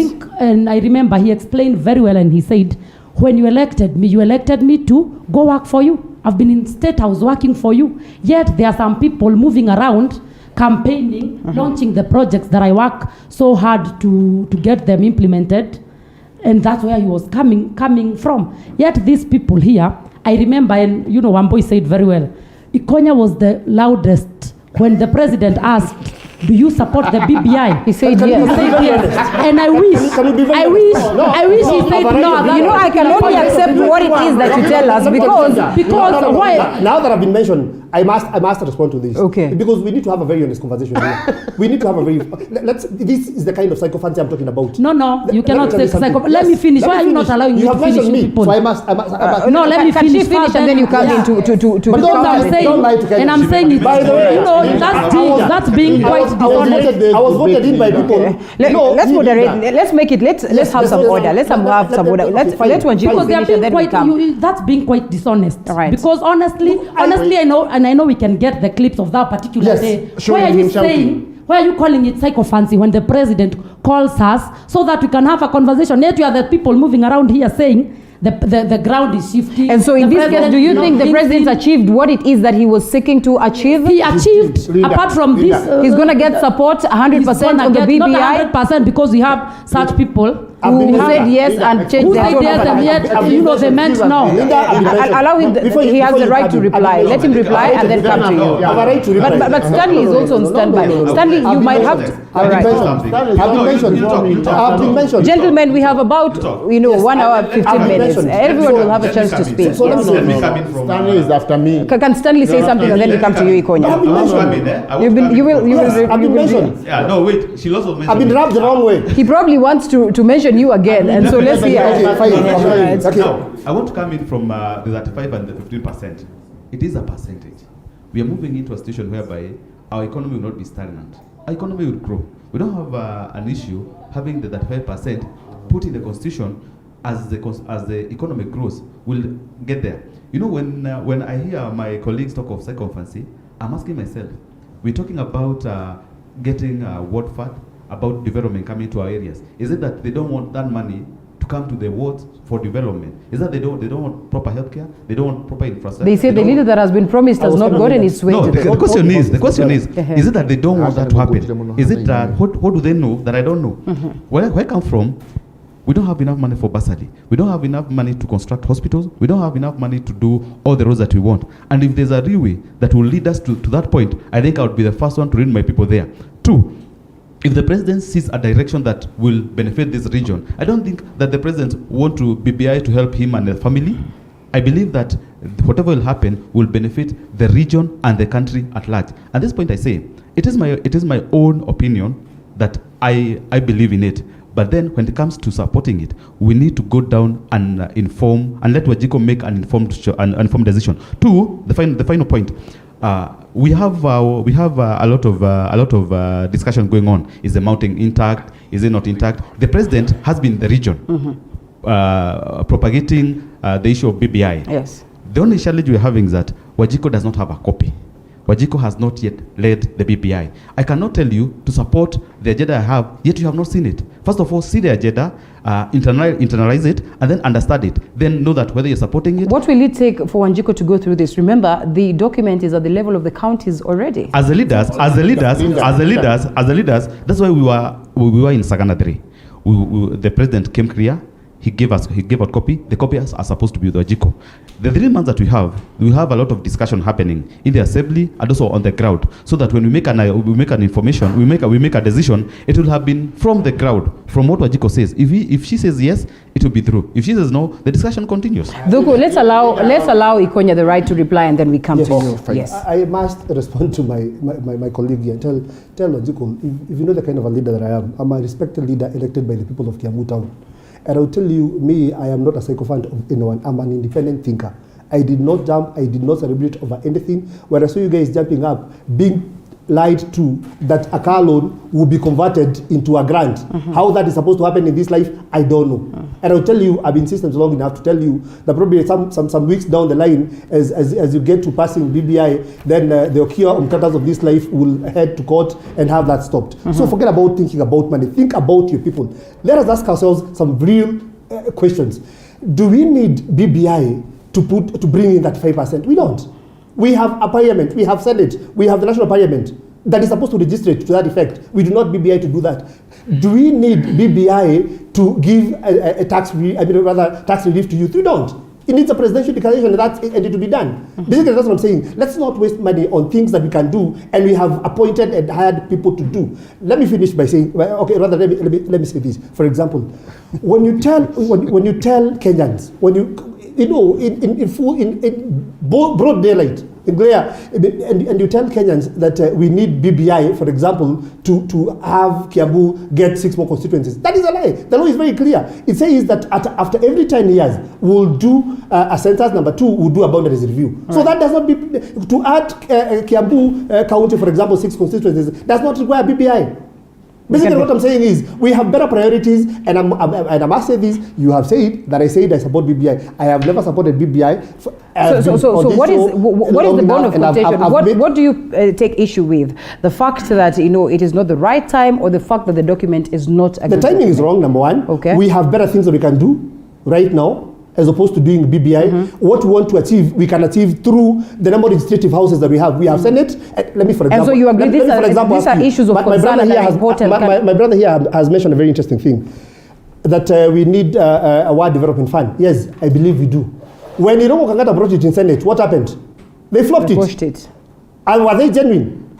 Why did the president lobby for the word development? Okay, and so if incorporated in the constitution, then it is well cemented, and there are likelihoods that this would nobody. Yes. Iroko Kangata was bringing in a legislative proposal to put it in the constitution. No, right? No. Okay. Linda, thank you very much. Now we are on national TV. Yes, this is a very serious national TV, and some of the sentiments I've had here. For example, we don't care what happens in other regions. We should only care what happens in another region. That is how we get our region to be so hated for no reason. With me, I wish to disassociate myself completely with such sentiments. I believe as Central grows, Nyanza should grow, Coast should grow, Rift Valley should grow, all Kenya should grow. So it should not only be about our area. Now, I have absolutely no problem with people or last leaders being invited in Sagana. My issue is the content. And I wish, it is good for us to engage in this debate, so that even as we move forward, we can be moving forward on matters we understand. I have just 2 issues I want to dwell on. Number one, do you know, and I don't know, I don't know whether Kina Ikonya or Kina Joki, do you know we have never received copies of BBI in the county assemblies? We have never. And you see, you hear BBI is this today, you hear tomorrow, BBI is this other one, we hear the other day, even as we are very arrogantly told even a comma cannot change. So that is why even now I'm demanding here, we need the genuine, current, updated BBI in our county assemblies. Let us not assume that ward fund is is all that is contained. What makes you think this will change? This will change anything. You already have a negative mind towards it. We do not have copies of the people. We don't. Hold it right there. Let me ask you a question. Look, Linda. We don't have these copies in the county assemblies. And they should even be available in the people down there. I am curious. My second point, you will ask me. Let me finish first. Number 2, even you see, BBI is not all about the word fund trickling down. There are many other issues like legislature, the executive, which are being brought anyway. But the thing is this: even if we just dwell with that part of adding 15% to 35%, you know, the truth is the governors have bickering with the national government because this 15% is not honored. The implication of adding 15 to 35 is, I had the expert who was teaching us. Let's make this clear on records, is that yes, this 15% in a way will always get itself to the county. The only problem is the disbursement. It doesn't. 100%. And I wanted to bring you. I wanted to bring you up to date. But there's always money going to the county, and we lack accountability. Let me finish my point, Linda. There was an expert at Sagana who told us we are basing this arrangement with the current, with the current economic status, with the current budget. The current budget is about 1.6 trillion. Now, 35. Okay, this one 1.6 trillion. You know, our country is in a great debt. This means enough loans will have matured such that about 1 trillion will go into repaying debt. Right. You are left with 600 billion. 35% of 600 billion is about, of that budget, it brings us to about 550 billion. Do we then stop crafting laws for the future? Look, let me finish my point. Let me finish. You are left with 50 billion. They need to counter that.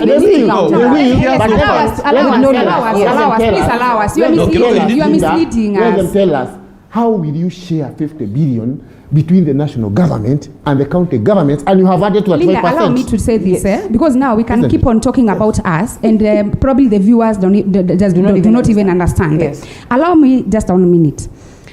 When we are talking about 15% to 35%, it's of whether it is the 500 billion, whether it is 1.6 trillion, it is still 15%. So what we are moving is we are taking. Allow me. I never. Is it doable? No, we are talking. You know, Keroga, you are interrupting us. You know, allow us. We were silent when you were speaking. No, you are interrupting. Please, no, allow us, because what you are saying is 15%, 1.6 trillion. Yeah. 1 trillion will be taken to paying debt.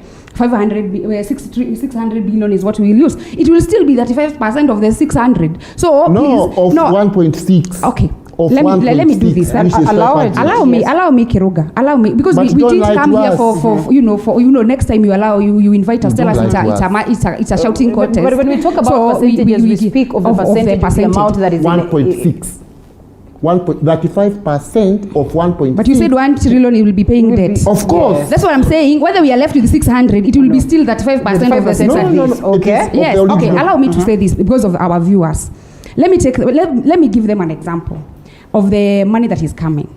The addition we are talking about. Like in Kiambu, they're the biggest beneficiaries, especially in Mount Kenya region. They used to receive 9.4 billion as a county. they will be receiving 8.9 billion. That's a difference. That's an increment of 9. That's a decrease. That's a decrease. They used to receive 9.4. They'll be receiving 18. They will be receiving 18 billion. This is you guys. The problem is you don't. I'll ask them. No, allow me, Linda. All right. They'll be receiving. These people, they are just opposing BBI. They have not documented. We are not opposing it. We are not opposing it. Allow me. Allow me. Now, allow me. Yes. Let me. I'll come to that point. They have received an increment of 9.4 billion. That's like 100% increment. Yes. I want to take now Kiambu people because I want to ask Ikonya a question. Allow me to finish this. Don't lie on national. Yes. I like them. Even them, they have the copies. They are there. Even the media houses, they have the copies. So I am not here to lie. So it means the increment will be 9.4 billion. If Kiambu County has 60 wards. If you divide 9.4 billion with 60, it is an increment of 150 million per ward. Higher. Now 150 million per ward. Okay. Now let's go back now again to 18.4. No, you will talk about it. Allow me to finish. 18. Now I want the people of Kiambu to understand what you are talking about. Let me finish. Let's assume then money will be there. Let me finish because I want to come to I want Ikonya to tell the people of Kiambu he does not need this money. Let me say this. Even the 5%. No, the 5%. Allow me to first to finish. The 5% that will be coming. Ikonya will be receiving. Yes, Ikonya will be receiving 20 million as 5%. That is the minimum amount per ward in Kiambu County as 5%. That's the minimum. I want Ikonya because he's saying whether he represent himself to say whether he's representing himself or the people of Kiambu. Does he still want the 20 million for the people of Kiambu Township? Me as a Muranga person from my ward, even if I'm not elected, I divide. If for the people of Keru, whether I'll be in the office or not, I want that money to be in the office. He said here clearly. The people are worried about the aspect of the accountability because it's something that accountability. We know. That's one thing at a time. Let me ask them. Yes. Whether it is 1 shilling or 20 million, we still need accountability. Yes. So that's why I'm talking to Ikonya. Let him tell the Kiambu Township ward he does not want the 20 million in that office. Let me tell them. Let me finish. He also said that because of a bill, let me tell you, the constitution is very clear. When we are doing a money bill, especially moving money from the national level to the county level, yes, we must have a referendum. When we are doing the review of the boundaries, that is a pure. Yes, you can. Even our viewers can check in the constitution. Yes, but when we are adding, when you are reviewing in the case that we are doing, we must have a referendum. So when Ikonya keep on telling us that Kangata, well, the reality is that we acknowledge that it's not everything that is in the BBI that requires. I agree. I totally agree with you. But there are two issues: the money bill, even in the assembly. No. Kiroga, allow me to finish. Right. You have to get the microphone. I think. Oh, you've been mentioned. I think what we should do. No, I think. Let's allow. He will respond. Madam Leader, with due respect, I did not come for shouting match here. Yes. I came, we engage on fact and issues, somebody to be listened. Let's get you in silence. Yes. Even if you like my point or not, keep quiet, listen, wait for your point, counter my point. What we are doing here is shouting match. I'm told county assemblies are notorious. No, it's not. It's not. Let me.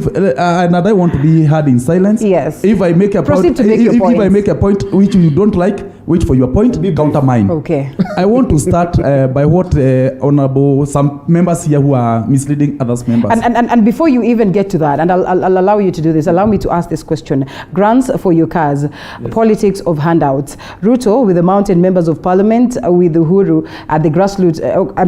Ruto with the mountain members of parliament, or Uhuru with the grassroots leaders. That is the MCAs. Since handouts is our way of politics, so they say, the car grant is subject to a promise probably.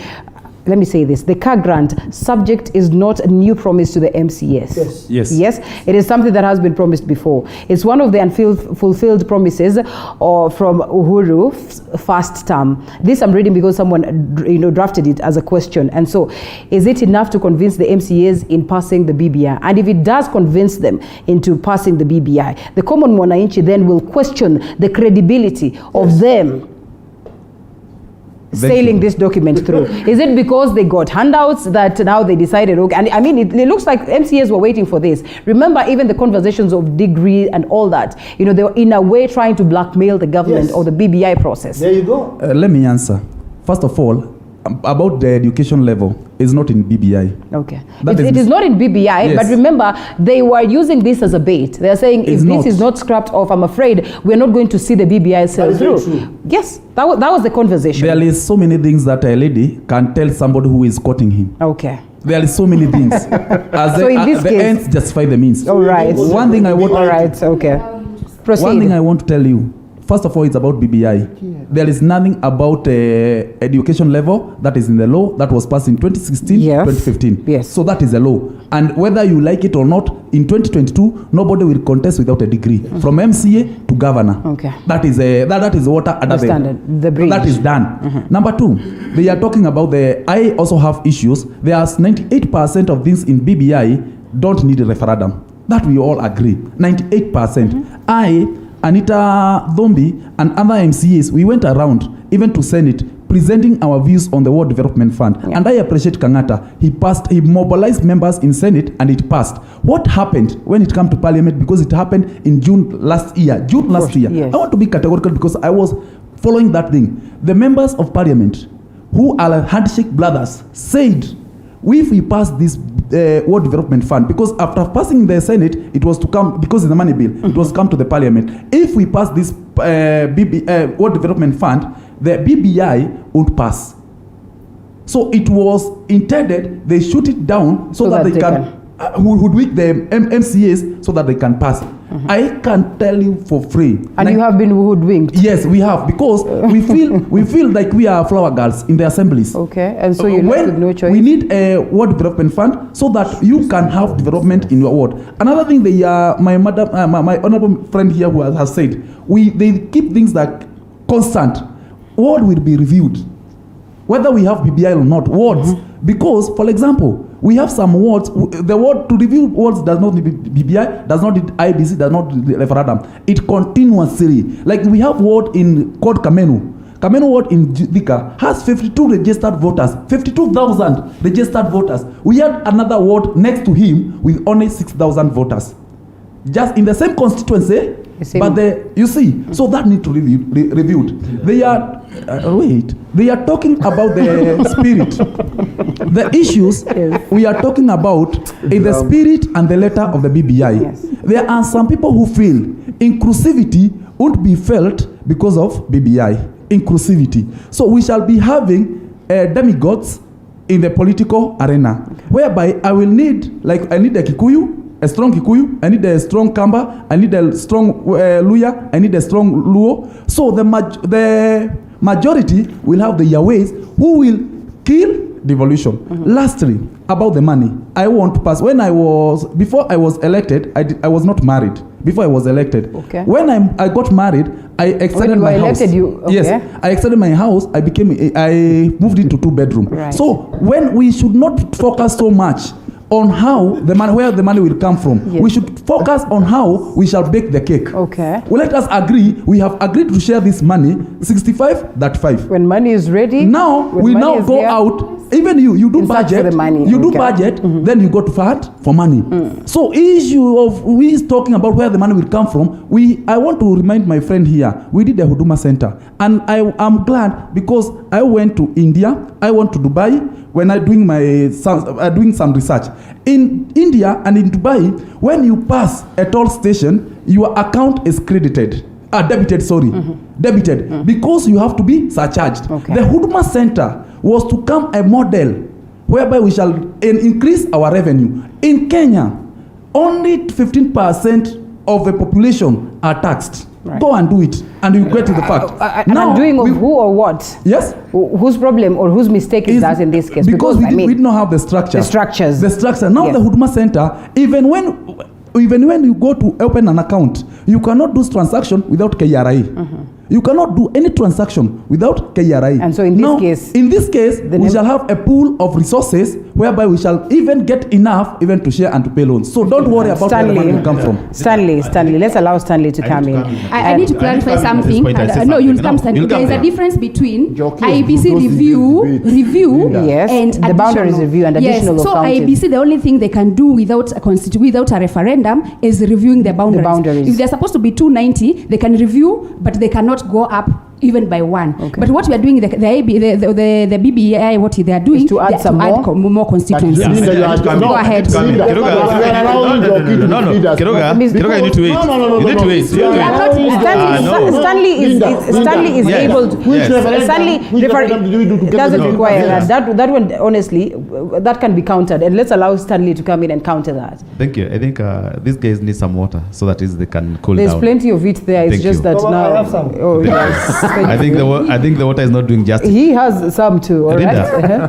Constitution amendment is a continuous process. Yes. We have done it before, and wherever we are at, we are about to do it again. And this is what informs the amendment of the Constitution. The bond in the fresh year is about the resources that are coming back to trickling down to our wards. Whatever these my colleagues are not saying is that they really need this money, but on the other side, they're saying that it's not time to get the money. The question I'm asking myself is this money supposed to be channeled to their doorsteps or to direct to the wards for development purposes? If there's anything that will improve Agudhigaki ward from where it was to be an investment opportunity for anyone in this country or in this world, I'll support that. If there's anything that will make sure that my people's livelihoods skyrocket to a better thing, I support that. The only problem we are having is the beliefs that have been propagated to us by different quarters is making us seem as if we are not supporting different quarters. I want to say it categorically here that let us divorce politics of 2022 with what we are having today as a BBI. Turkey said that politics is local. If we move from here to Luya, you're seeing that in Luya land, they're having their own kingpin. Go to Mombasa, they're talking about forming another party. Go to Ukambani, they're talking about Kalonzo, Mheshimiwa Kalonzo being their kingpin. Why is it an issue when Uhuru Kenyatta calls his people in Sagana 3? Because it's a symbol of unity. Constitutionally, that's what they argue. Exactly. And I had a panel yesterday that felt like, they were from a different region, and it felt like, it was not proper for the president to do that. Being the symbol of unity, being the president for all as of now, it can be justified for Kalonzo Musyoka to do that, can be justified by any other person to do that, but not him as a symbol of unity. Let me answer you. He is the symbol of the nation as a president, yes? Yes. But he also has some rules. Comes from the legion. Okay. He has his own backing. Remember when they went to the table and to come up with the formation of the Jubilee government, he came with the voting bloc of Mount Kenya. URP came with their voting bloc. Other parties did the same. These guys came from their different quarters. So you should not remove the idea of politics is local. Look at the document itself. Do you think the things that were, discussed in this particular meeting were not of interest, or were of interest also to the rest of the Kenyans? The issues that were discussed in that meeting, much as they were about Mount Kenya. One, when you talk of funds going to the wards, it's not about Mount Kenya wards. It's about all the wards in the country. Yes. When you talk about the issue of the youth, it's not about the youth in Mount Kenya. It's about the youth in the whole country. That is contrary to what Turkey said. No, it's okay with his opinion. You agreed with him. It's okay. I heard every one of you saying yes. No, at that point. The problem we're having here is leader, is that one, you support this, the other one you go to that side. The issue of women in this country is not about Mount Kenya region. It's about the whole country. Yes. So when the president decides that he is going to move from his doorstep, he starts from there. Linda, let me ask you a question. If today TV47 yes, gives you a job and you're working there, tomorrow another media station tells you leader will give you a job in December, where would you be settled first? It's where you're working. Yeah. So the issue of the BBI here is let us get what is there for our nation and for our region, then let us talk about other issues way later. All right. Linda, let's allow Wanjigo has to come. Just a small intervention, Linda. Just a small intervention. Linda, it has to be less than 30 seconds. Yes. Linda, number one, we didn't have any referendum for the 15% to be given. Yes. And also my colleague here, Honorable Akifia, when they keep here saying that the resources will come, I don't know what, he knows very well that from last year, even some projects for last year. With this 15%, we are still waiting to go to the ground with projects from last year because the national government has not remitted the 15% to the county to do these projects. So, with me, I'm not even opposed to the BBI, but I want us to have a honest conversation whereby we are telling each other, where will this money come from? Because if I have roads in my ward that have not been done because the national government have not remitted the 15%, what miracle will happen? And your attorney is telling us every other day. Is it not what Taki says that you have to plan for the future in as much as we plan for the future, but realistically. Wanjiko. Yes, Wanjiko, please. I think it's now become, anyway, we are politicians and it's understandable. What I'm saying is, why do you want to cross the bridge of where the money will come from and we've not gotten there? Why don't we pass the BBI first? Then the question of the money comes in. I think we are overlooking a lot of issues in the BBI. And I know the process has already begun. The administrative part is already being implemented. The legislative part, we already have the National Assembly passing some of these bills. So when it comes to us, the county assemblies, why do we want to ask a lot of questions? Yet when it was a process, they came to the counties, our people gave their views. And for me, I'm looking into it as, it's we have the 35% of the money going to the counties. Right. The 7-year tax holiday for the youth. We have the youth commission. We have also the issue of women. I know, and Wambo here will bear me witness, like when some of us get nominated, yet we vied, they also vied, she vied.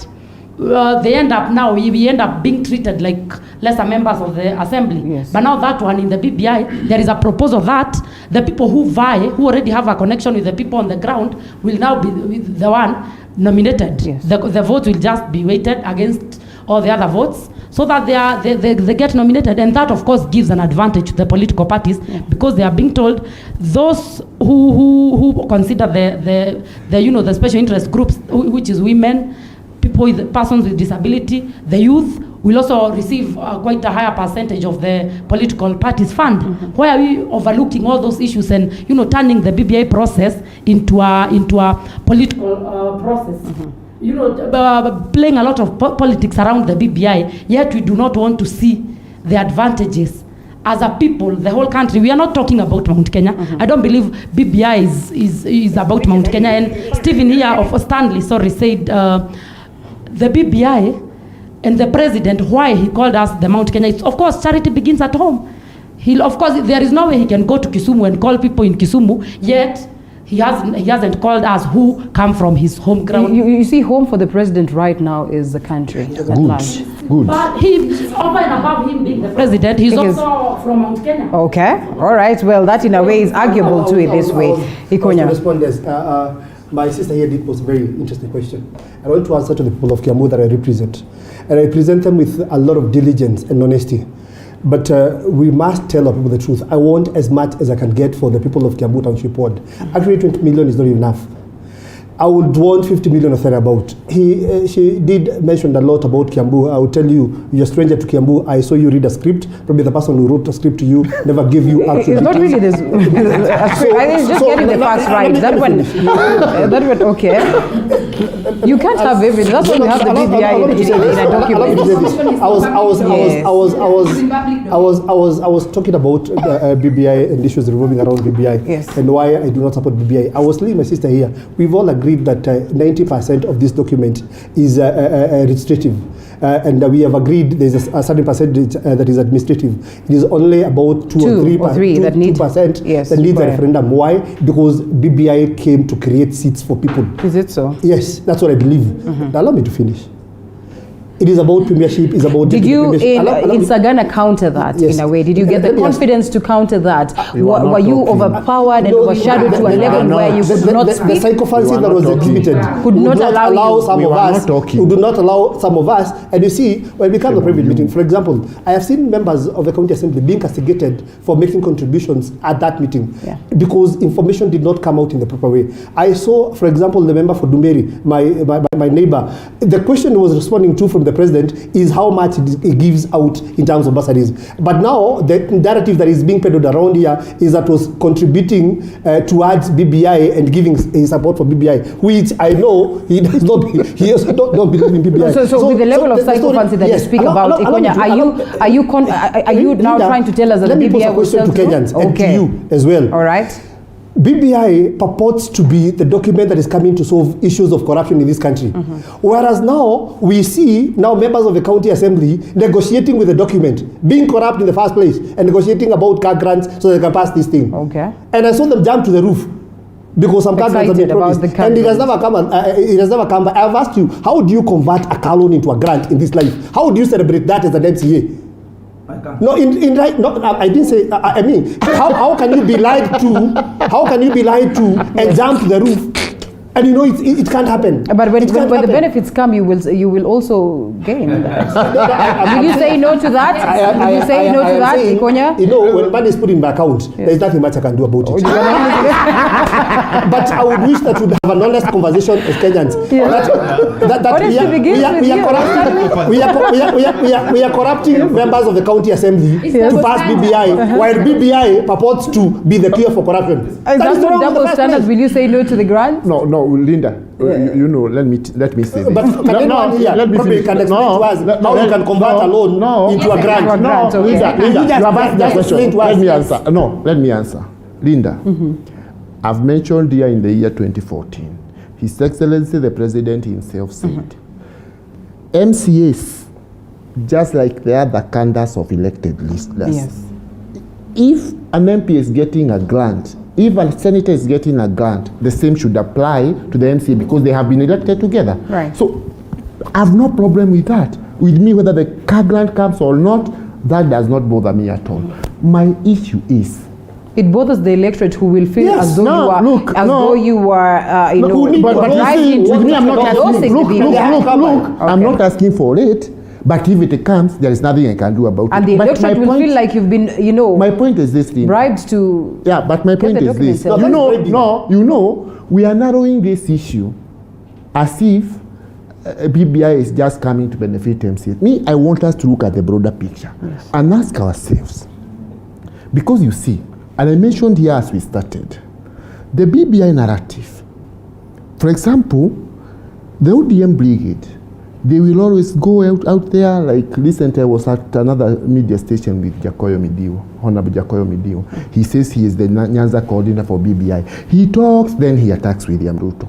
What I'm saying is this, and this is where we need Is it not what you also do? You talk and then attack? I don't. I have not. But we started with attacks from the word go. Yeah, but you see, the issue is this, and this is where I want to bring this into proper perspective. And I agree with my colleagues who are saying, let us separate the issues of BBI with attacking politicians. Because BBI has been somehow, and these people know here that this is the truth, it is an angle from which you attack Deputy President. And you know, this is very, very, very mischievous because William Ruto was good when he was supporting President Moi. William Ruto was good when he was supporting Raila Odinga. William Ruto was good as long as he was supporting President Uhuru. But now, we are seeing different ball games. I'm trying to say this. Let me finish. You will have your take. You will counter that. You will counter. Decent gentlemen wait for one another. But you also need to make it brief so at least the others can come in. I'm finishing. Yes. I want to say this. We have seen even those bombasses how some politicians have sought to embarrass William Ruto. It must, if we want BBI to benefit Kenyans, let us follow that path. Are you then not bringing this debt conversation? Because if we are to talk about who supported who, then we'll start saying, right Honorable Raila Odinga, as he said Kibaki Tosha. And so it is only fair that you treat him with the same... The Deputy President have made it very clear. That he have made it very clear. But his proponents have been pushing the President. Initially, it's the proponents that have been pushing the President to say, kumi tena, kumi yako, no, kumi but yako. it is the President who said it. Who actually... Linda, it is the President who said it. Linda, all right. Ask them, as you pose questions, ask them how much they took home for pledging support for BBI. Let us not go. How much did you take home for pledging support for the BBI, Stanley? You see, I mean, he was in attendance, and so that is also... How much did you take home? How much did you take? how much did you take honestly, home? It's How much did you we take have home? changed this conversation from our people to us. How much did you How much did you take home? No, how much did you How take much home? did you take home? Me, I went home before I had you. Took something. Linda, allow me to say Linda, I will say something. I will say something. Make it brief. The so level, that the level, the let's level. have some order. Yeah. I was fast. I was fast. It's okay. Let's just Yes. allow him to say Yes, something I small was and then fast. we come Thank back. you very much. Yeah. Linda, when I'm seated here, I'm disappointed by the kind of propagandas that Kiruga and he's trying to push here. Okay. One, when I started this discussion, I said, it is not about 2022 and who will be president. It is about what we are about to take today and what is on the table as BBI offers. I witnessed in 2007 the violence that was there. And I went around this country with a group of youth preaching peace under what we used to call Tuelawane. I used to see people sleeping outside, children without parents crying and going hungry.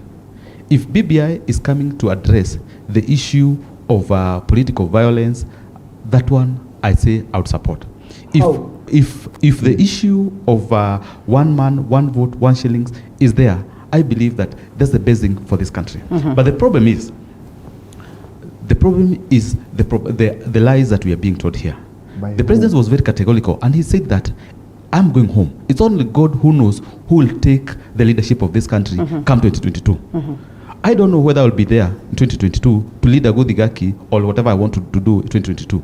So if today BBI is the table, let us talk about what is on the table, but not what we think will happen 1 year, 8 months down the line. And so the president is leaving, security in a way in the BBI for the people of the mountain? It's not about the mountain. The BBI is coming to address issues of this country, not about issues of a region itself. All right, Wamboi is coming in, and let's take this question from Nelson Ngeno, who says, well, first of all, to him, the Sagana meeting was tribal, led by chief tribal, man, and it was not proper for the rest of the people of the country. But away from that, he says, when she says that the additional constituencies were added because of the population, let them be reminded that the census was hurriedly carried out at night, and we had people in other people's counties, especially students who happened who happens to be in most Mount Kenya universities and colleges, yet they won't be considered for the 1 man, 1 shilling, 1 vote in foreign country.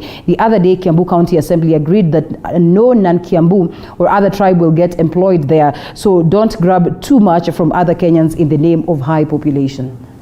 First of all, I will not answer on behalf of Kenya Bureau of Statistics. Yes. But what I believe is even our people were counted somewhere else, either in Coast region or other regions. So the disparity will be very, very minimal. And I would like to confirm to my sister that the disparity will be very minimal, because everybody was counted depending with where they come from, and they took a lot of details, where you are born, where you know, those kind of details. So she should not be very worried about the census. Let me just come back to Kiruga just a little bit. When Kiruga now want to change the narrative here to be of individual, and here we have said, let us make the BBI issue not about individual. You see him donning the hustler cup, especially to the national television. It's to make a statement, and I'm very sure if you check to his boxer, you can also see that he's donning that. Yeah. But my only problem when he keeps on mentioning Ruto, that is where we get lost. Because when you talk about Ruto, the only thing that comes in the mind of Kenyans is corruption. When we're talking that money is not coming down to the counties, we know between 2013 to 2016, he was that has not been proven in court. It was hard, but it is not. But that is my innocent until proven guilty. Exactly. But it's because Can I read this from Advice Mudalo? He says, to solve the problem of corruption, do not put money in the MCA's account. If you do, there is nothing much they can do about it. Well, okay. Yes. This is indeed a country devoid of leadership. Let me tell you, where we are misleading Kenyans, I'm happy Ikonya may probably feels he does not deserve that money. But let me say, if you want, let us not be hypocrites or just to excite the public. We as the county assemblies, we mirror National Assembly. That is absolute. Right. We mirror National Assembly. If an MP, in fact, we are supposed even to get the 50% of what they get. But if they get a car grant of 7 million, what is wrong with an MCA? You know, Ikonya will want to excite the public because of that. But it's either they abolish all of them or they give all of them. It is that simple. But what is right with that when Wanjiko is suffering down on ground? You see, let me finish. If they're talking about a grant, give them a grant when there is no exchange. Let me finish. It's because of BBI. So is that this now a grant getting is a grant?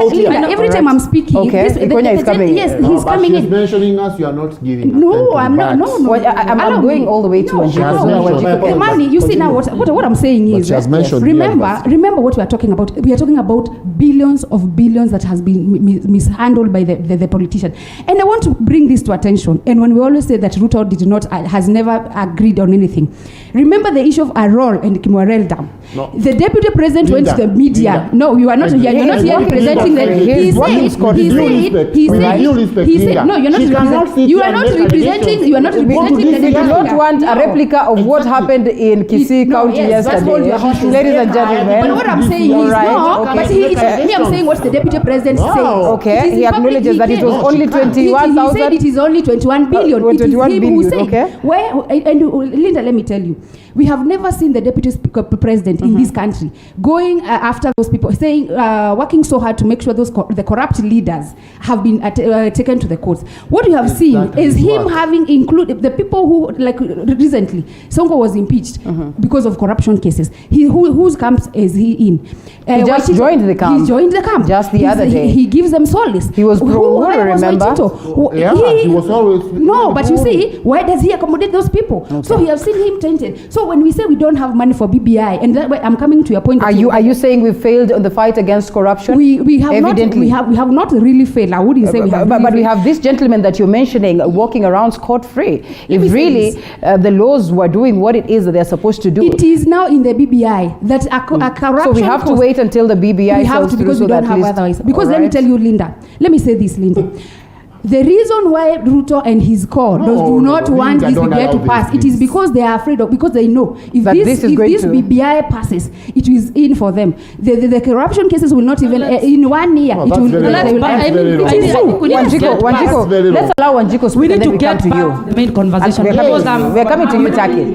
I'm really sad. You know the way it's turned out to be, because when I came here, we were discussing the BBI and the Sagana 3 declarations. But when he came here, there are some people, and when we mentioned them, and now they start jumping. Someone saying at BBI is really about MCA's personal interest. An MCA really asking what we got out of Sagana with. Because honestly, I expected us to debate, like as Wanjiko Mohoho, this is why I'm supporting the BBI, because of 1, 2, 3. These are facts that need to be discussed. So if you got out of Sagana with something, then it should also be known. So at least... It should be known, but if we speak an issue like, something like car grant, that's something that shouldn't be connected to the conversation? To the BBI at all. Because it's a conversation that started way back in something to do with MCA's welfare, and I don't think it's quite shameful that you're on a national television discussing about such a thing. What I expected is they will not pass BBI until it is. And my friend here Ikonya said the BBI is not good because of this and this, and Wanjiko Moho says I support the BBI because there will be incubation centers for youth who come mashinani, the biashara mashinani.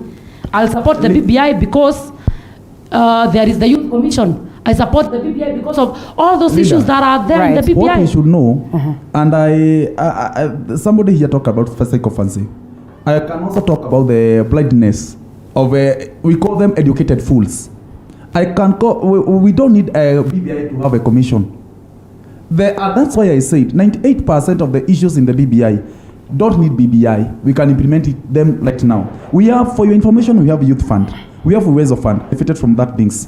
Before we talk about commission, we must take an audit of the issues that youth were promised and see why were youth not benefiting from them. So those are the icing in the cake. All those things you are talking about those things we are talking about the commission, those are icing in the cake. Because we have youth fund, We have AGPO. How many youth have ever benefited from the AGPO? Even in the majority, Ikonya, who was our majority that can attest, we passed a motion in the assembly to do an audit of how many contractors have been paid, youth contractors in the county, the county government of Kiambu. We found none, unless you are well connected. So those issues are the icing, and you should not be hoodwinked about that. Lastly, I want to talk about two things. Any person from Mount Kenya who is not supporting BBI has a problem. Yeah. And any person from outside Mount Kenya supporting BBI has a problem. BBI is all about Mount Kenya region. And I can tell it in the eyes in the media and say, we talked about our issues. When we talk about 1 man, 1 vote, 1 shillings, I can give you a constituency like Magarini. Right. Magarini, where you walk more than 200 kilometers, 200 kilometers to get a health center. In Kiambu, you cannot walk more than 10 kilometers to get a health center. In Kiambu, you have more than 5 universities. In Kirifi, we only have 2, which are sub. So when we pass this BBI, we shall elevate Mount Kenya region in respect to others. Okay. Others will suffer. And let me finish. We then come to suffer because they are not seeing the BBI, the content. They are seeing BBI based on who is supporting it. Okay. And I tell you, and I will let it be in the record. If my issues was let functions follow money, not person to follow money. Okay, let's read some of these comments from the viewers. 1 minute. Yes. 1 minute. There is a ward in Kiambu where they are building even swimming pool. There is another ward in Ladi, in the same Kiambu, where they don't even have a tarmac road. So when we talk about 1 man, 1 vote, 1 shillings, it's only benefiting Kiambu and Mount Kenya region. It's not benefiting to. But again, you're changing. You're changing. No, you're just putting this clear. I put myself clear and said, anybody who is from Mount Kenya and is not supporting BBI has a problem. All right. And any person from outside Mount Kenya who is supporting BBI has a problem because the content will come. We shall have more money in Mount Kenya region. We shall be more richer. So there's some level of imbalance in this. Yes, this is interesting. Let me read this question. Let me read this. Nyakwar Won says, I'm Liza Mutuku. Liza Mutuku will be coming in later. My name is Linda Alela, and she asked asked this to the Kiambu MCA. Why did they decide to heckle Raila when he toured Githurai, and yet Maura was seen in the morning inciting people? Are they in real sense to say the violence was organized by the man Maura because he prepared the way for violence leading youths and mothers? Well, that is subject to what it is that she asked, disclaimer to that. And then another question she asks, what's the motive behind opposing BBI? Because it's obvious, even before people's opinion was taken, Ruto already opposed the BBI. And then a common Mwananchi who can't put food on the table, a hustler, why do they pollute Kenyans by terming themselves hustlers, and yet they have choppers and can put 3 meals a day? Are they fooling Kenyans? And of course, Ruto was the vice president, he is the deputy president. Why is he now blaming the president only after disagreement, and the president only after disagreement, the president, but not when they were together? Point of order. After disagreeing with the president, yes. I was to react first. There's a question. Yes. Point of order, leader. Make it very brief. Now, yes, the question is directed to Kiambu and also you're from Kiambu. But you're not opposing. He's the one who's opposing. At least you changed. I had a reaction to him. Yes. Linda, you know, it is very, very, very sad. And I'm surprised now that the newly converted messengers of BBI are here telling the whole country, because this is a national TV, that BBI will only benefit Central Kenya. I thought this, even the president, even Raila, you wonder whether all those leaders are supporting BBI so that it benefits. I want to believe that it's an honest conversation. The honest conversation then comes in with the fact that it is a progressive document. But I want not everything that is within this document. I want to counter what Taki is saying here. I want to ask Kiruba. No, let me finish. Or you don't have a point. If you don't have a point, you can just go out. We will wait for next show to come and counter. So my issue is this. Give your point. Yes, give his point. My issue is this. No, the issue is this. I can counter, I can give my own points. Yes. That is a very, very misleading statement. Linda, I don't know where these people you are leading here, they are saying that the deputy president is opposing Where is he opposing? Are we supposed to just say yes without raising issues with the document? But saying, questioning that means that you're opposing. No, leader, you're asking. Yes. No, right. The point is this. Yeah. The point is this. What the deputy president has been doing is just like all of us. He has been raising concerns. What if this is done this way? What is this if this is done this way? What is wrong with doing that, Linda? There is nothing wrong. No. So no, I'm reacting to what Linda had said. Personally, Linda, what I'm saying is, let me say the document we should have, Linda. And it is very sad, I want to repeat, for someone to come here. Like, for example, like in Nyeri, 52% of the Nyeri county is Kieni. Kieni truly deserves a new constituency. We have not gotten one.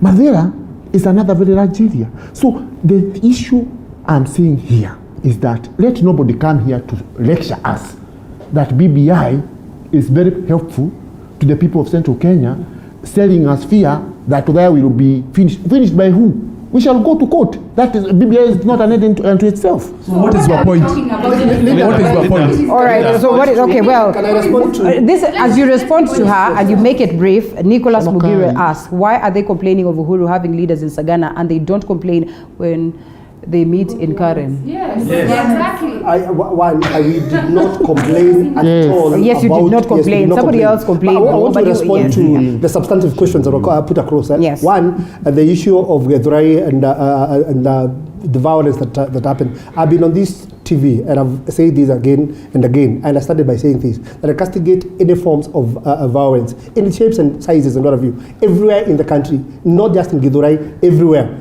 We do not need to be violent as we propagate our agendas. That is number one. Number two, there's a question that has come of the issue of the hustling narrative. Let me explain this. Make it brief. Very brief. Yeah. Hustling narrative is a narrative that is a believed narrative. People who would believe that I can become something from where I am.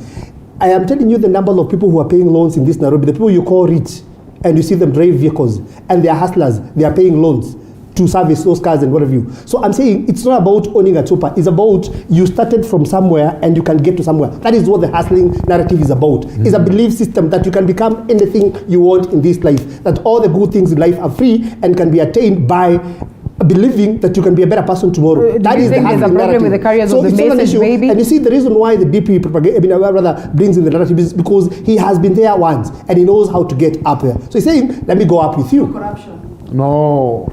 Hold it right there. Don't so quick. We keep maintaining that. Respond to that. All right. Okay. Let's come to Wanjiko. And Wanjiko, there's also a concern here. Anthony Muse says the Sagana meeting didn't achieve its purpose. What we are hearing from our discussion is evident that Mount Kenya is divided. This also was part of my question, and I'd want to ask you this. We are headed to, well, we're talking BBI, as you said, but then evidently we cannot run away from the fact that we're also headed for an election. Yes. I mean, what does it make you feel as a member of county assembly, and doesn't it put some level of danger to realize that, Mount Kenya can go to the election divided? What would it mean? In most occasions, we've seen Mount Kenya going as a united lot. If this is going to be different this time round, what happens? What I believe in is that Sagana was a beginning of our process, and it's a process of going out to our people and explaining to them. And of course, he also met over 7,000 delegates from across the Mount Kenya region. Yes. And I believe Sagana achieved its purpose, because all we wanted is to have a conversation, and we agreed to support the BBI.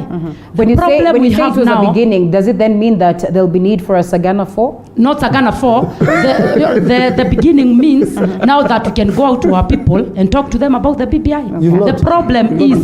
The problem is there are some people who want to sell another person's narrative, and I think it's coming out very, very clearly in this conversation, because all they are mentioning is not BBI. All they are mentioning is an individual. No. And that's the problem we have. The problem is not us as a Mount Kenya region. not uniting. The problem is because there are some people who want to sell another person's narrative for their own Are you selfish not also interest. selling the narrative of the president? For their own selfish. No, all we are selling and is. actually, one person sent a message. I'm not mentioning the president. All we are talking about is the unity of the region. Individuals. The unity of the region. Okay. And the president just happens to be the one, the one bringing the driver of the message. Mm-hmm. But now the problem is we have some other people with their own selfish interest. Ours was unity, and what I believe in, as we were walking outside the gate of Sagana, we were all in agreement. No. I don't know where they went to those. No, we were not. You didn't ask us. With me, No, the president asked, and all of us agreed. It was a whole three from Friday, Saturday, Sunday. No, we were in agreement. I stated outside the gate. And of what I Sagana believe State Road. is, and I said, I'm going back to consult my people in Chinga. They are the ones who will give me the election on how I So will will vote there be on room BBI. for you to come and present your consultations and findings of your because they know very consultations? clearly Let them tell that us. the They seem to be speaking. we already have the final document. Yes. And it's been a process, and they all agree. We've been part of the process. We have not. And I mean, we have talked not. about that in the earlier conversation we had. So the people saying the mountain is not united, they only want to propagate someone else's narrative, not of the mountain. I believe the mountain, the 10 counties will pass the BBI very early in the morning. Is it beginning not with the necessary to assemblies. bring these others to this other side? I mean, for the unity. And uniting. Okay. There is a that's big difference Yes. between passing the BBI and uniting the people the of mountain. Kenya. Do you think the you're mountain, divided? The mountain will never be united.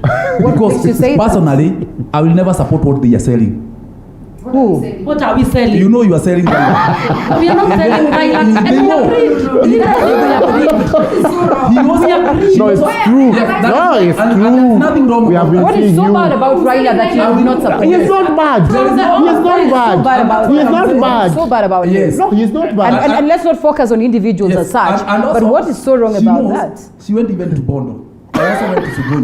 Okay. So we in Mount Kenya, we are divided politically, and there is nothing that will unite us. Even if we go to Sagana 10, I will never change my political stand because I know where I am coming from, where I am, and where I'm heading. But about passing the BBI, you will have it. I will pass it. I categorically say I will pass the BBI and I will campaign for this BBI because I have said any person who is in Mount Kenya and is not passing the BBI has a problem upstairs. And for the few who are Linda, I think we are losing it. We are losing it here. Yes. Since the inception of this conversation, I said it very well. Let us remove the politics of 2022 from the issue at hand. The issue at hand is BBI. Everyone after BBI. How realistic is that? No, I'm talking about what we're having right now. All right. No, the reason that we came here is about the declaration that we had in Sagana. Yeah. Once the BBI is passed or whatever happens to it, now you can go to your own cocoon, go support whoever you want to support. But one thing I would like to say is that the strength of the pack is the wolf, and the strength of the wolf is the pack. When you talk about the unity of Mount Kenya region, we can't be united due to what we want.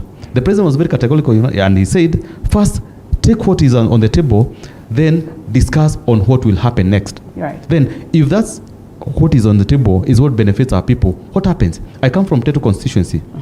Tetu constituency has 89,000 people, according to the population that we have. It is at the threat of being joined with Odhaya and Mukurweini. Yeah. What happens if Tetu is dissolved? We lose funds. That happens. Maybe the 100 million that comes with CDF. We when our wards are dissolved, we lose out from a lot of things that happens. If I'll be leading my people to see that Tetu constituency is dissolved and Agodhigaki is dissolved, as a leader, will I have failed or will I have gained? I don't want to be judged by history that I was there when my area got dissolved and lacked in resources. Leader, I want to say this categorically. I'd like to look at the people of Mount Kenya in the eye and tell them, if there's something, if there's a time that requires our unity, is today, not tomorrow. If there's the time that we need to talk with one voice and unite, is today. Let us unite and scrutinize the document. Let us have kamukujis on the ground and let us engage soberly without feelings, the ones that we have seen Kiroga here. Right. I know that Kiroga has ambitions of being an MP sometimes when it comes. Does he want to tell me that when he gets to parliament, he'll say that the 5 million grant that's given to MP, he doesn't want to enjoy it? I want to say that every leader has a right to enjoy the benefits that comes with serving his people. But then at the end of the day, who matters is the person that elected that leader. If the person that elected me benefits without of resources that will be entrenched in the constitution, I'll be the first one to support. But then let us note that I cannot support, I cannot oppose without the word that comes from the crowd. Wajiko will have their say because the constitution being amended supports Wajiko's initiative. All right. I've been mentioned. She comes in and then you come in. She comes in and then you come in. All right. What I want to assure Kenyans and the Mount Kenya region in particular is that the mountain is united, the mountain is standing tall, the mountain is not going to bow to anybody, to any pressure. And when that time will come, Linda, you are going to see. And I want to tell them, anybody who is opposing BBI is an enemy of the mountain.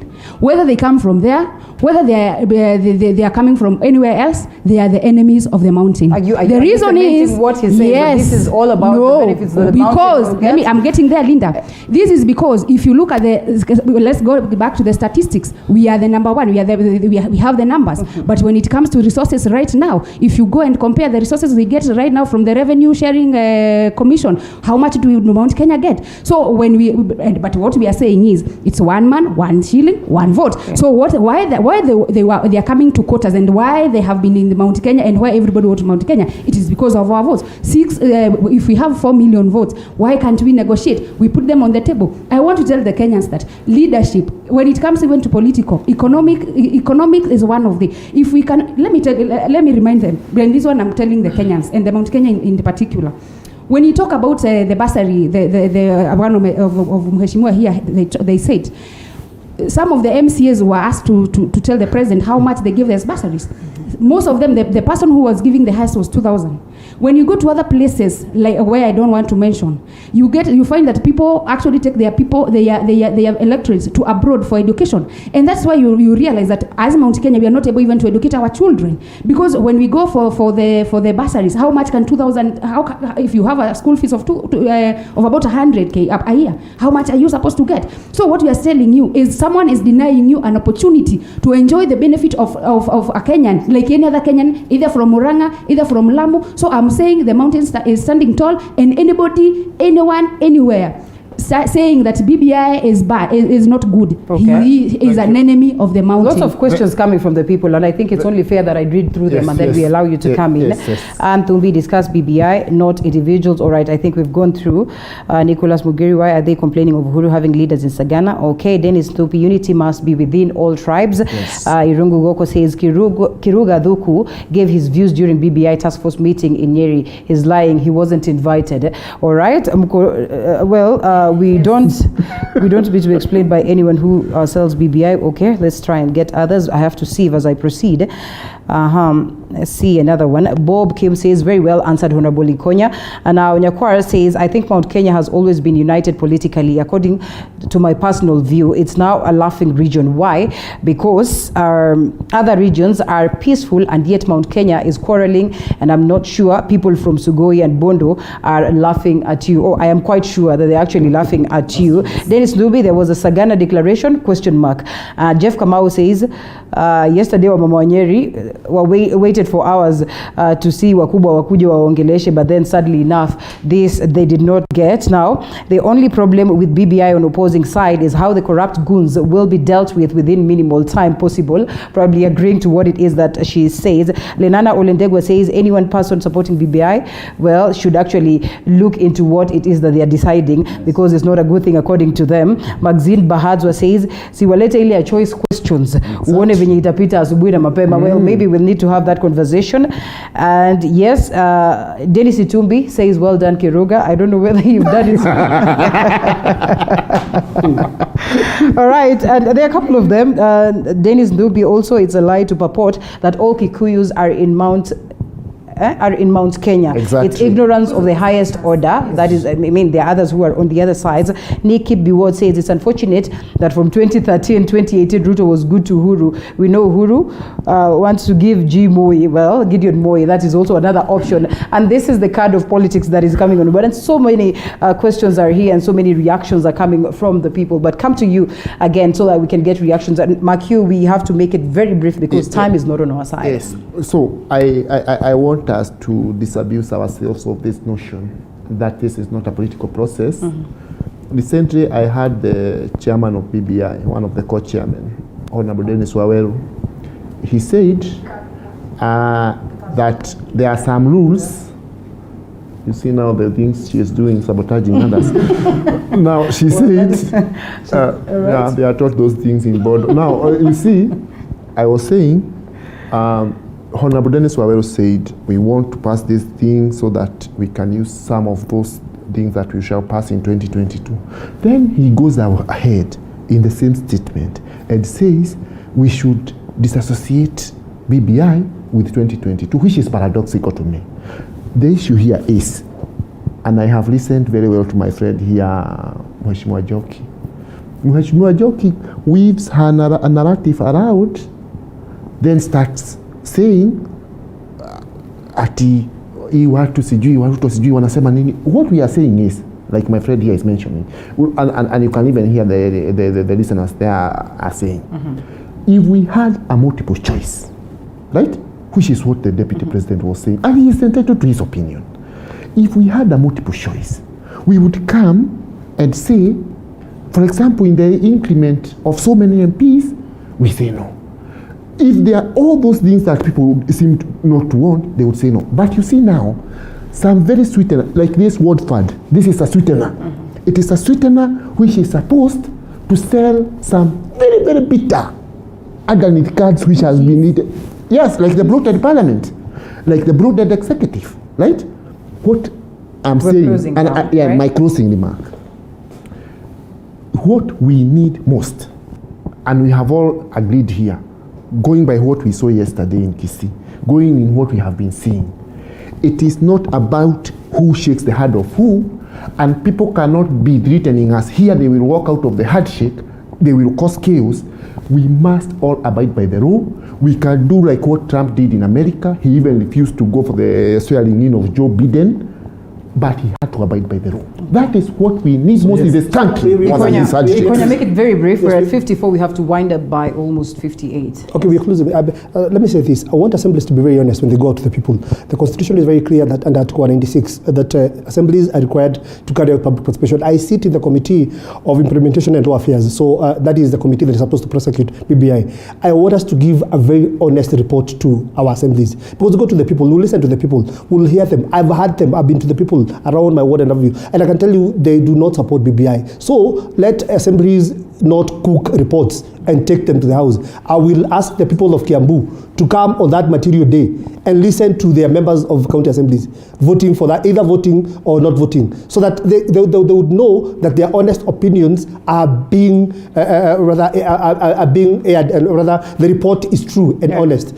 So basically, so I want to appeal to our people. Let's read this document. Let's have a conversation that is informed, and let the likes of Akinataki not tell us that those of us who do not support BBI that we are not right thinking people from Mount Kenya. We are right thinking. We're independent. We have and let people, let the likes of my good friend here, not casting some of us who support the deputy president. It is our right to support the deputy president. We will support him to the end, and is going to be the next president of this country. That is well. Finish up and limit myself to the process of how we carry it out.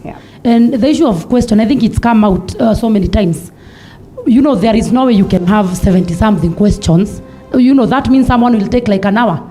So this, and it's a bill. So be it. So let it be one question. You either vote for it or against it. Okay. I don't know. I know this is a process. If you don't support it, every single citizen in this country is free to come up with a referendum.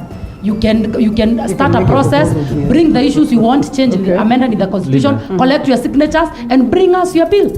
And we look into it. Stanley, brief. Yeah, I want to be very brief and say that BBI is not about the elected leaders. It's not about the county assembly. It's not about the MCAs. It's about Wajiko herself. Yeah. And the only way that we can win this battle is leaving it to Wajiko to make the decision. This is going to happen by the public participation we are going to having. 2, about who leads this country happens after BBI. Still, Wajiko will make the decision. So coming here and saying that we should not just pass this because of what happens 2022, I think we are losing the whole plot. My support would be what Wajiko is going to support after having another engagement on issues that affect Wajiko directly, not about hearsay that will happen tomorrow. Thank you. Thank you. I think Honorable Wambui has supported what I said.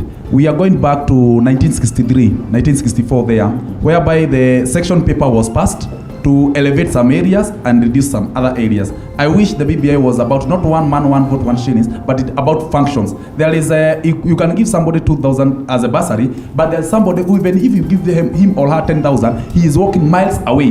And that's why education level in Central is so much high compared to other regions. I went to Kilifi County, to be specific, in Magarini, whereby you find a school in over 200 kilometers to get a school. So the education level and poverty level in those areas is so much high. And when we pass BBI, they will always be more poorer than Mount Kenya region. That's my participation. Thank you. My closing remarks is when the leaders, to my viewers, is when the leaders comes down to Machine to sell BBI, ask them how much money are we getting. Let them not tell you about other things, because what matters to Wanjiko, as much as us as politicians we care too much about the leadership position, what matters to Wanjiko, to our common mwananchi, is how much comes to the grassroots. This BBI is moving the money to the grassroots. So by the time they mention the executive and other things that are in the BBI, just ask them how much are we going to lose if we don't adopt this BBI. And I want to finish by saying Ruto will never be the president. Thank you. All right, now we're not discussing individuals here, but all the same they decided to say that she was in board. Why are you countering that, yet you did not counter what it is that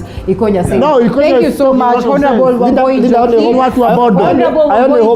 is the deputy leader of majority Murang'a County. Thank you so much for your time. Honorable Macharia Taki, who is the MCA, we take the award. Thank you so much for your time. Honorable Stanley Wakifia.